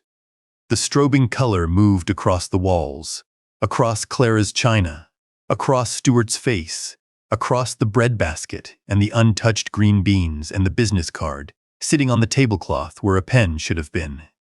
Stuart's chair fell backward as he lunged from the table. He moved toward me. Whether to grab my arm or hit me or fall to his knees, I never found out. The front door opened. Agent Reyes walked in first. Navy suit. Leather portfolio replaced by a badge held at shoulder height. 3 federal agents followed, 2 men and a woman, all wearing tactical vests with FBI printed across the chest. Stuart Holloway, Clara Holloway. Reyes's voice filled the dining room with the same controlled precision she'd used in every meeting at my kitchen table. You're under arrest for wire fraud, conspiracy to commit fraud, and elder financial exploitation. You have the right to remain silent. Anything you say can and will be used against you in a court of law. An agent turned Stuart around and pulled his arms behind his back. The handcuffs clicked. The PATEK Philippe caught the red and blue light from outside, flashing like a signal fire. Clara didn't move. She sat in her chair with her hands flat on the table, her face blank, the pearls catching the strobe light. When the female agent approached, Clara stood and offered her wrists without a word. The deal had closed. I didn't watch the handcuffing. I walked out of the dining room. The stairs were carpeted. 14 steps to the second floor. I counted them the way I'd counted every set of stairs I'd ever climbed in 42 years of construction. My hand found the railing Stuart's contractor had installed. The spindles were machine-turned, hollow, nothing like the hand-turned ones on my porch at home. Lucas's room was at the end of the hall. The door was open. A nightlight shaped like a rocket ship cast an orange glow across the ceiling. Toys on the carpet, a soccer ball in the corner. The bedspread had dinosaurs on it. Lucas sat up in bed with his blanket pulled to his chin. His eyes were wide. Outside his window, the red and blue lights from the patrol cars pulsed against the glass. "Grandpa?" He pulled the blanket higher. "What's happening? Why are there sirens?" I walked to his bed and knelt beside it. My knees hit the carpet and the pain shot through both legs. But I didn't shift. I stayed there, eye level with my grandson. "It's okay," I said. "Everything's okay. Where's Mommy? Where's Daddy? They have to go somewhere tonight. But you're going to stay with Grandpa for a while." I kept my voice the same way I'd kept it at the dinner table. Steady, clear. No wasted words. How does that sound? Lucas looked at me, those brown eyes. Eleanor's eyes. 8 years old. Old enough to be scared, young enough to trust the person kneeling beside his bed. He nodded. I held out my hand. He took it with both of his. Small fingers wrapped around mine. Warm and tight. Below us, sounds reached the second floor. Stuart's voice, high and broken. Words I couldn't make out and didn't need to. The sound of a man being walked through his own front door in handcuffs, past the marble lobby of his life, into the back of a federal vehicle. A car door closed. Then another. I didn't look back. I didn't need to. I stayed on my knees beside Lucas's bed, holding my grandson's hand, while the sirens faded into the Castleton night. 3 days after the arrest, I sat in the third row of the federal gallery, wearing the same dark suit I'd worn to Eleanor's funeral. Tom sat beside me, his hands folded in his lap, his jaw set. Neither of us spoke. Stuart stood at the defense table in an orange jumpsuit. No PATEK Philippe. No charcoal suit. No leather shoes. The man who'd worn $85,000 on his wrist now wore county-issued canvas slip-ons. Clara stood at a separate table with a separate attorney, her pearl earrings gone, her hair pulled back with a rubber band. They didn't look at each other. The bail hearing lasted 11 minutes. Federal Magistrate Carol Dunham reviewed the prosecution's filing, asked 2 questions, and denied release for both defendants. Flight risk. Evidence of offshore asset transfers that Reyes had flagged during the investigation. Stuart's attorney objected. Dunham didn't look up from the docket. The federal indictment landed 3 days later. 43 pages. I know because Tom brought a copy to my kitchen table, and we read every one. 43 counts total. 37 of wire fraud under 18. U.S.C. 130 re. 1 count of conspiracy, 1 count of forgery, and 4 counts of elder financial exploitation under Indiana state law, running concurrent with the federal charges. The numbers filled those pages, the way load calculations fill a blueprint. Precise and final. Local news ran the story that evening. Channel 8 led with aerial footage of Stuart's Castleton office building, the marble lobby visible through the glass doors. They cut to a shot of the Marion County Courthouse, my courthouse, and zoomed in on the plaque. Designed by Edwin Holloway, PEAIA. The anchor used the words legacy and betrayal in the same sentence. I turned off the television. The Indianapolis Star published their feature on a Sunday. Front page of the Metro section. The headline read, "The architect whose name was stolen by his own son." A reporter had called me for comment. I declined. She interviewed everyone else. Brennan, from Midwest Electric, the contractor Tom had contacted during the investigation, told the paper he'd worked 3 of my hospital projects in the 90s and never once had a payment issue. Working for Stuart, he said, was a different experience.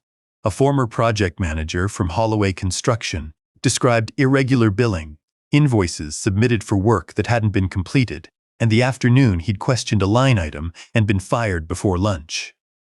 Colleagues from the Indiana Society of Architects called me that week. 6 phone calls in 3 days. Men and women I'd worked alongside for decades. People who'd sat through licensing exams with me, who'd attended Eleanor's funeral, who'd watched Stuart's name appear on their industry's reputation and said nothing because they trusted mine. "Edwin, we had no idea," said Margaret Chen, the Society's current president. "I know. Whatever you need." I appreciate that. I didn't need anything from them. The FBI had what it needed. The courts had what they needed. The story had already been written in 37 forged signatures and $12 million stolen dollars. Asset seizure began the Monday after the indictment. Federal marshals arrived at Stuart's Castleton office at 6 in the morning. I know the time because Agent Reyes called me at 5:45 to let me know it was happening. I didn't drive out to watch. Didn't need to see it.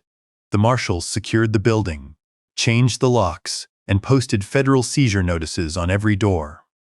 The marble lobby, the 70-inch conference screen, the espresso machine, the corner office with its mahogany desk. Government property now, pending auction. Stuart's watch collection was photographed that same day. Each piece, removed from the custom walnut display case, laid on a white backdrop, and shot with a serial number placard beside it. 17 watches. $340,000. The Patek Philippe Nautilus. 3 Rolex Submariners. The Audemars Piguet Royal Oak. Each one purchased with money borrowed against a name Stuart didn't own. Each one now evidence, tagged and locked in a federal storage facility on the east side of Indianapolis. Clara's jewelry followed. Necklaces, bracelets, earrings. Cross-referenced against the Tiffany receipts and Sykes statements the FBI had subpoenaed 6 months earlier. $12,000 for the pearls she'd worn at the dinner. $8,000 for a tennis bracelet. $4,000 for a pair of diamond studs. The receipts were there. So was the forfeiture filing. Bank accounts froze across 3 institutions. Stuart's personal checking at PNC. The Holloway construction operating account at First Federal. 2 savings accounts. Clara had opened at a credit union in Carmel. The offshore transfers the FBI's forensic accountants had tracked during the investigation were flagged for international recovery proceedings, though Reyes told me the chances of recouping those funds were slim. The strip mall in Fishers died its final death that month. First Federal exercised its foreclosure rights on the development loan. $2.1 million Stuart had poured into a concrete pad, some rusting rebar, and a lot next to a gas station. The bank's loss mitigation department estimated recovery at 11 cents on the dollar. Stuart's flagship project, the one that was going to prove he could build without his father's name, was worth less than the dirt underneath it. Holloway Construction's remaining employees showed up to work on a Tuesday morning and found the doors locked. The seizure notice was taped to the glass. Some of them had already heard about the arrest on the news. Others learned when their direct deposits failed to clear. A site foreman named Garza, who'd been with the company for 2 years, called me at home that afternoon. "Mr. Holloway, I just want you to know this isn't your fault."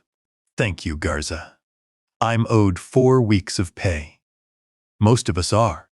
File a claim with the U.S. Attorney's Office. There's a restitution process." Silence on the line. Then, "I'm sorry about your son." I hung up and sat at the kitchen table, the same table where Reyes had spread her forensic reports, the same table where Eleanor had served dinner for 30 years. The oak surface had a scratch near the edge from when Stuart was 12 and dragged his backpack across it after school. I ran my thumb along the groove. Stuart's defense attorney filed 3 separate motions for plea negotiations over the following weeks. Each time, the U.S. Attorney's Office responded the same way. No deals. The scope of the fraud, 37 counts spanning 3 years, and the vulnerability of the victim, an elderly widowed father, made this a prosecution they intended to take to verdict. The trial began on a Monday in February, 4 months after the arrest. Federal Courthouse, downtown Indianapolis. The building was limestone and glass, designed in the 1990s by a firm I'd worked with on 2 projects. I recognized the structural choices in the lobby. Load-bearing columns at 20-foot intervals. Clean sight lines. A building meant to convey permanence and authority. I sat in the gallery every day. 2nd row, left side. Tom came on the days he could. Agent Reyes sat behind the prosecution table. The courtroom held 40 observers. Most days, every seat was filled. Someone coughed in the back row. A chair scraped against the floor. The fluorescent lights hummed at a frequency I'd heard in 100 buildings I'd inspected. Forensic evidence came first. The FBI's document analysts projected enlarged signature comparisons onto a screen above the jury box. My authentic H, with its open loop, placed beside Stuart's traced version with its flattened top. 1987, next to 2023. 1995, next to 2024.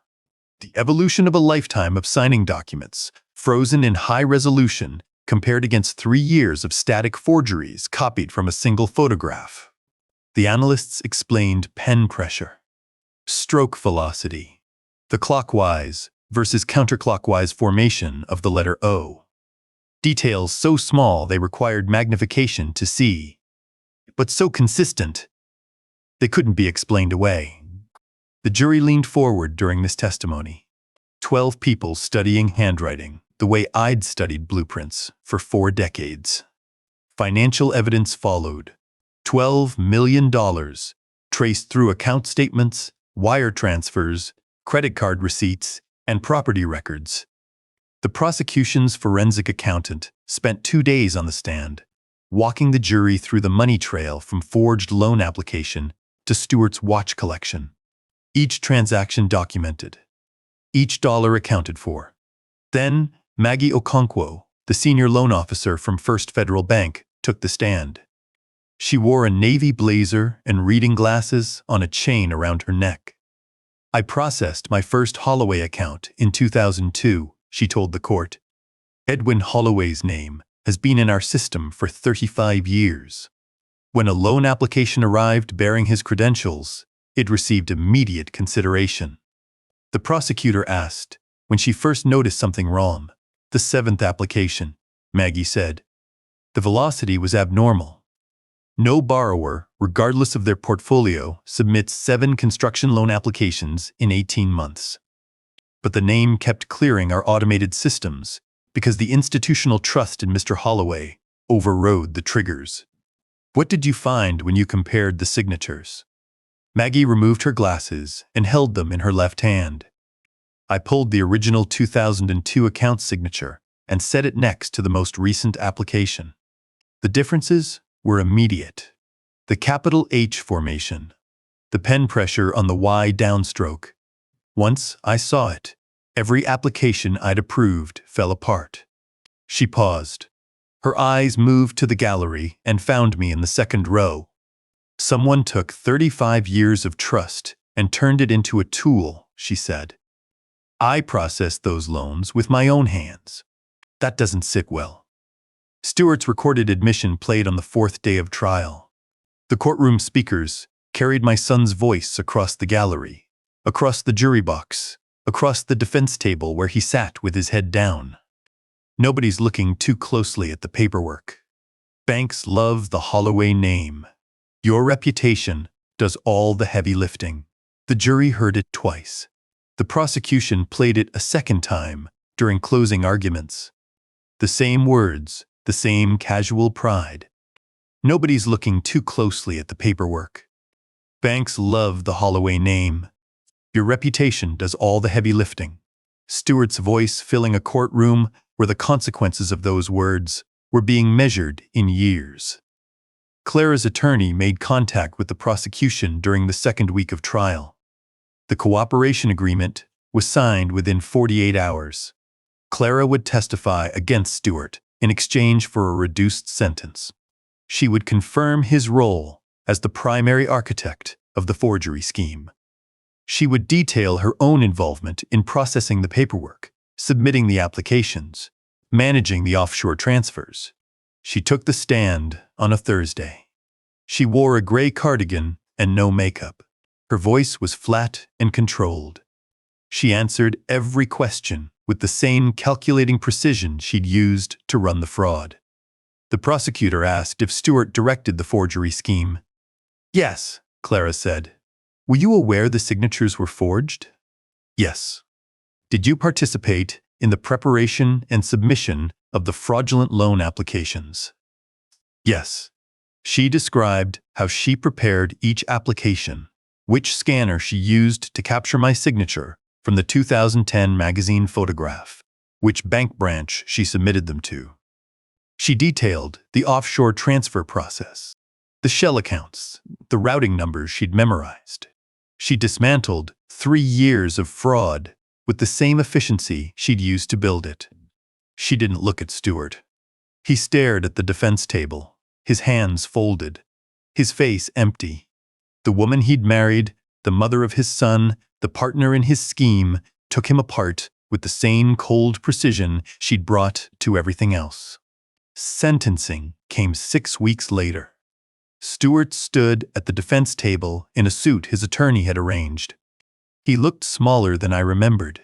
The confidence that had filled his Castleton office, the swagger that had carried him through 3 years of fraud, was gone. What remained was a 44-year-old man in a borrowed suit, standing where his confidence used to be. The judge was a man named William Crane, 61, appointed to the federal bench in 2009. He spoke for 7 minutes before delivering the sentence. "I remember every word, the way I remember every specification on a building I've designed. Mr. Holloway, you exploited your father's lifetime of honest work. You weaponized his grief after the death of your mother. You treated a 42-year professional reputation as your personal credit line. You forged his signature 37 times across 3 years, securing $12 million in fraudulent loans that destroyed businesses, cost employees their livelihoods, and violated the institutional trust that your father spent decades building. Judge Crane paused. The court has considered your lack of prior criminal history and your cooperation during portions of the investigation.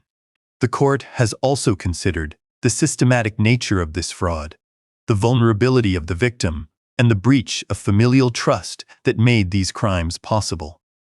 Stuart Michael Holloway, I sentence you to 15 years in federal prison, with eligibility for parole after 12 years. Clara received 3 years.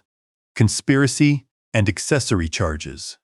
The judge noted her cooperation, but also her active participation in every stage of the fraud. She nodded when the sentence was read. The same nod she'd given the bank teller processing a deposit. No tears. No reaction. The trust activated without ceremony. Eleanor's morality clause, Section 4, page 7, the provision she'd written in the margin 16 years ago. Any beneficiary convicted of a felony forfeits all rights. Stuart's expected inheritance, the Meridian-Kessler house, the investment accounts, the silent partnerships in 3 commercial properties, every dollar and every deed reverted to my sole control. Everything Stuart had schemed to claim early through fraud was now gone. Not reduced, not delayed, gone. The 3 sentences Eleanor had insisted on proved more durable than 37 forged loan applications. I sat in the gallery while the bailiff led Stuart through the side door. Orange jumpsuit. Handcuffs. His shoulders rounded forward. He didn't look back at me. I didn't need him to. Satisfaction wasn't the word. I looked for it and found only weight. The weight of a necessary act. The weight you carry after demolishing a structure that couldn't be saved. Tom was waiting on the courthouse steps. The March wind cut through the limestone columns. He had his hands in his jacket pockets and his collar turned up. He didn't say anything at first, just stood beside me, the way he'd stood beside me at Eleanor's funeral and at job sites that went wrong, and on his screened porch while I explained that my son was stealing my name. "How do you feel?" he asked. I looked at the courthouse. Not the one where Stuart was sentenced. The other one. The Marion County Courthouse I'd designed in 1994, visible 4 blocks east, its limestone walls catching the afternoon light.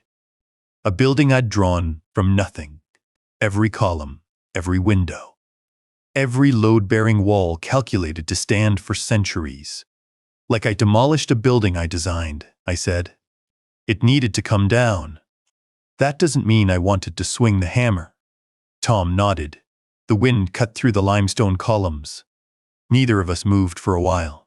3 weeks later, my attorney filed custody papers in Marion County Family Court. Both parents incarcerated. No grandparents on Clara's side willing to assume care. No aunts, no uncles, no family friends who stepped forward. The hearing lasted 20 minutes. The judge assigned to the case was Patricia Weston, 63, Marion County Family Court. She'd served on the bench for 22 years. I'd designed the Marion County Courthouse where her courtroom sat. "Mr. Holloway," Judge Weston said, reviewing the petition, "I've known your name since I started this job. I believe I walk past your plaque every morning." "Yes, ma'am. Temporary guardianship is granted. We'll review in 12 months. She signed the order. 1 page. 1 signature. An authentic one. Lucas moved into the Meridian-Kessler house on a Saturday morning. I carried his suitcase up the stairs, 14 steps. My knees ached and my back burned, but the suitcase was light. An 8-year-old doesn't own much. The room at the end of the hall had been Stuart's. I'd repainted it the week before. Pale blue, the color Lucas picked from a fan deck at the hardware store. His dinosaur bedspread went on the bed I'd built from oak 30 years ago. His rocket ship nightlight plugged into the outlet beside the door. That first evening, I stood in the kitchen and stared at a box of macaroni and cheese. Butter, milk, 6 minutes of boiling, 3 ingredients, and a timer.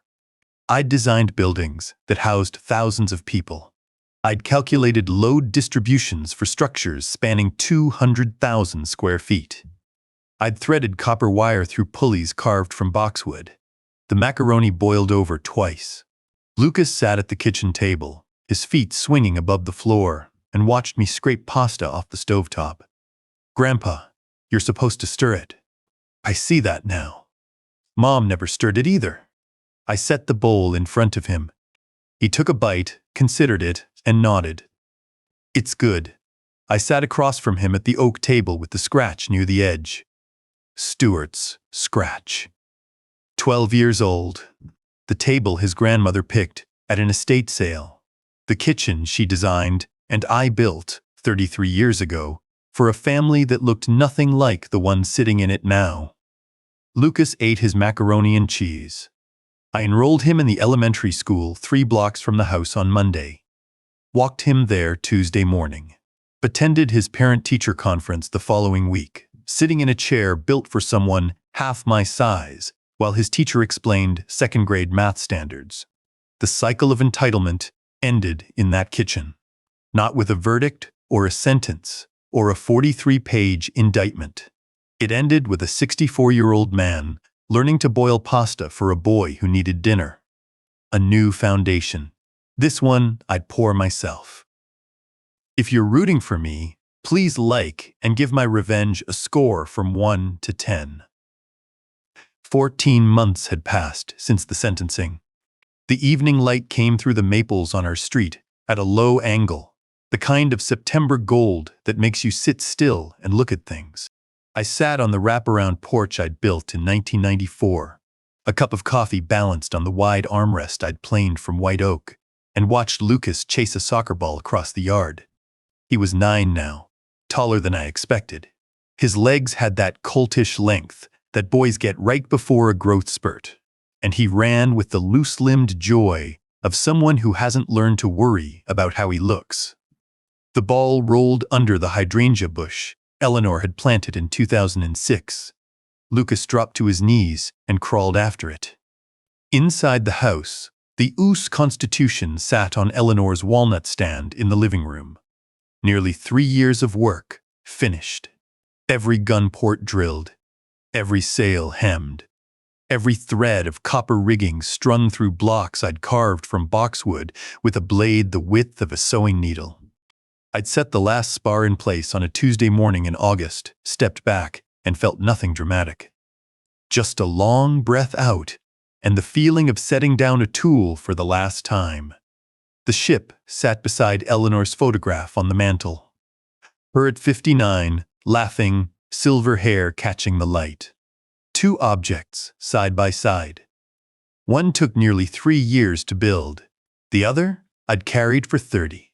They looked right together. Tom came by most mornings. My former business partner and the best friend I've had for 30 years would pull into the driveway at 7:15, carry 2 coffees from the corner shop, and settle into the chair beside mine on the porch. We talked about the Colts, about the weather, about a deck job Tom was consulting on in Broad Ripple. Nothing important. The kind of morning that takes 30 years of friendship to build. "Lucas asked me about rebar yesterday," Tom said one morning. "What about it?" "Why it's inside concrete. What it does." I took a sip of coffee. "What did you tell him?" "Told him to ask his grandfather." Tuesday and Thursday afternoons, I drove to Riley Children's Hospital. The architecture scholarship Eleanor and I had funded with her life insurance sat in the hospital's development office, a permanent endowment bearing both our names, Edwin and Eleanor Holloway. I reviewed applications, met with students, walked the halls of a building I hadn't designed but understood down to the foundation.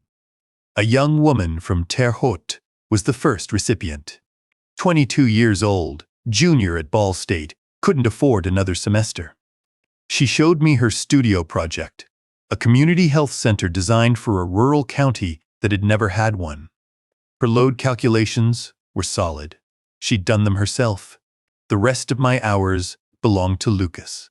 Homework at the kitchen table. Mac and cheese I'd learned to make without boiling over. Soccer practice on Saturdays where I sat on aluminum bleachers that hurt my back and cheered at the right moments. He'd started asking about buildings.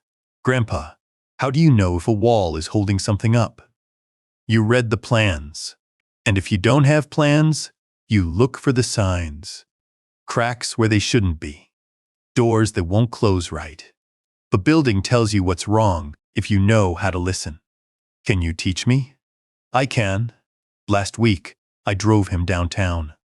Parked on Washington Street and walked 2 blocks east to the Marion County Courthouse. 200,000 square feet of limestone and justice, completed in 1996. Lucas read the plaque, his lips moving with each word. Designed by Edwin Holloway, PEAIA. That's you, he said. That's me. How long will it last? Longer than both of us. He looked up at the limestone columns, the window bays, the cornice line I'd drawn at 28 drafts before getting it right. His neck craned back. His mouth hung open. Not awe. Curiosity. The look of a boy trying to understand how a thing gets made. This evening, he abandoned the soccer ball and climbed the porch steps. His shoes were muddy. Eleanor would have made him take them off at the door. I let it go. He sat on the top step, his back against the railing, and looked out at the yard.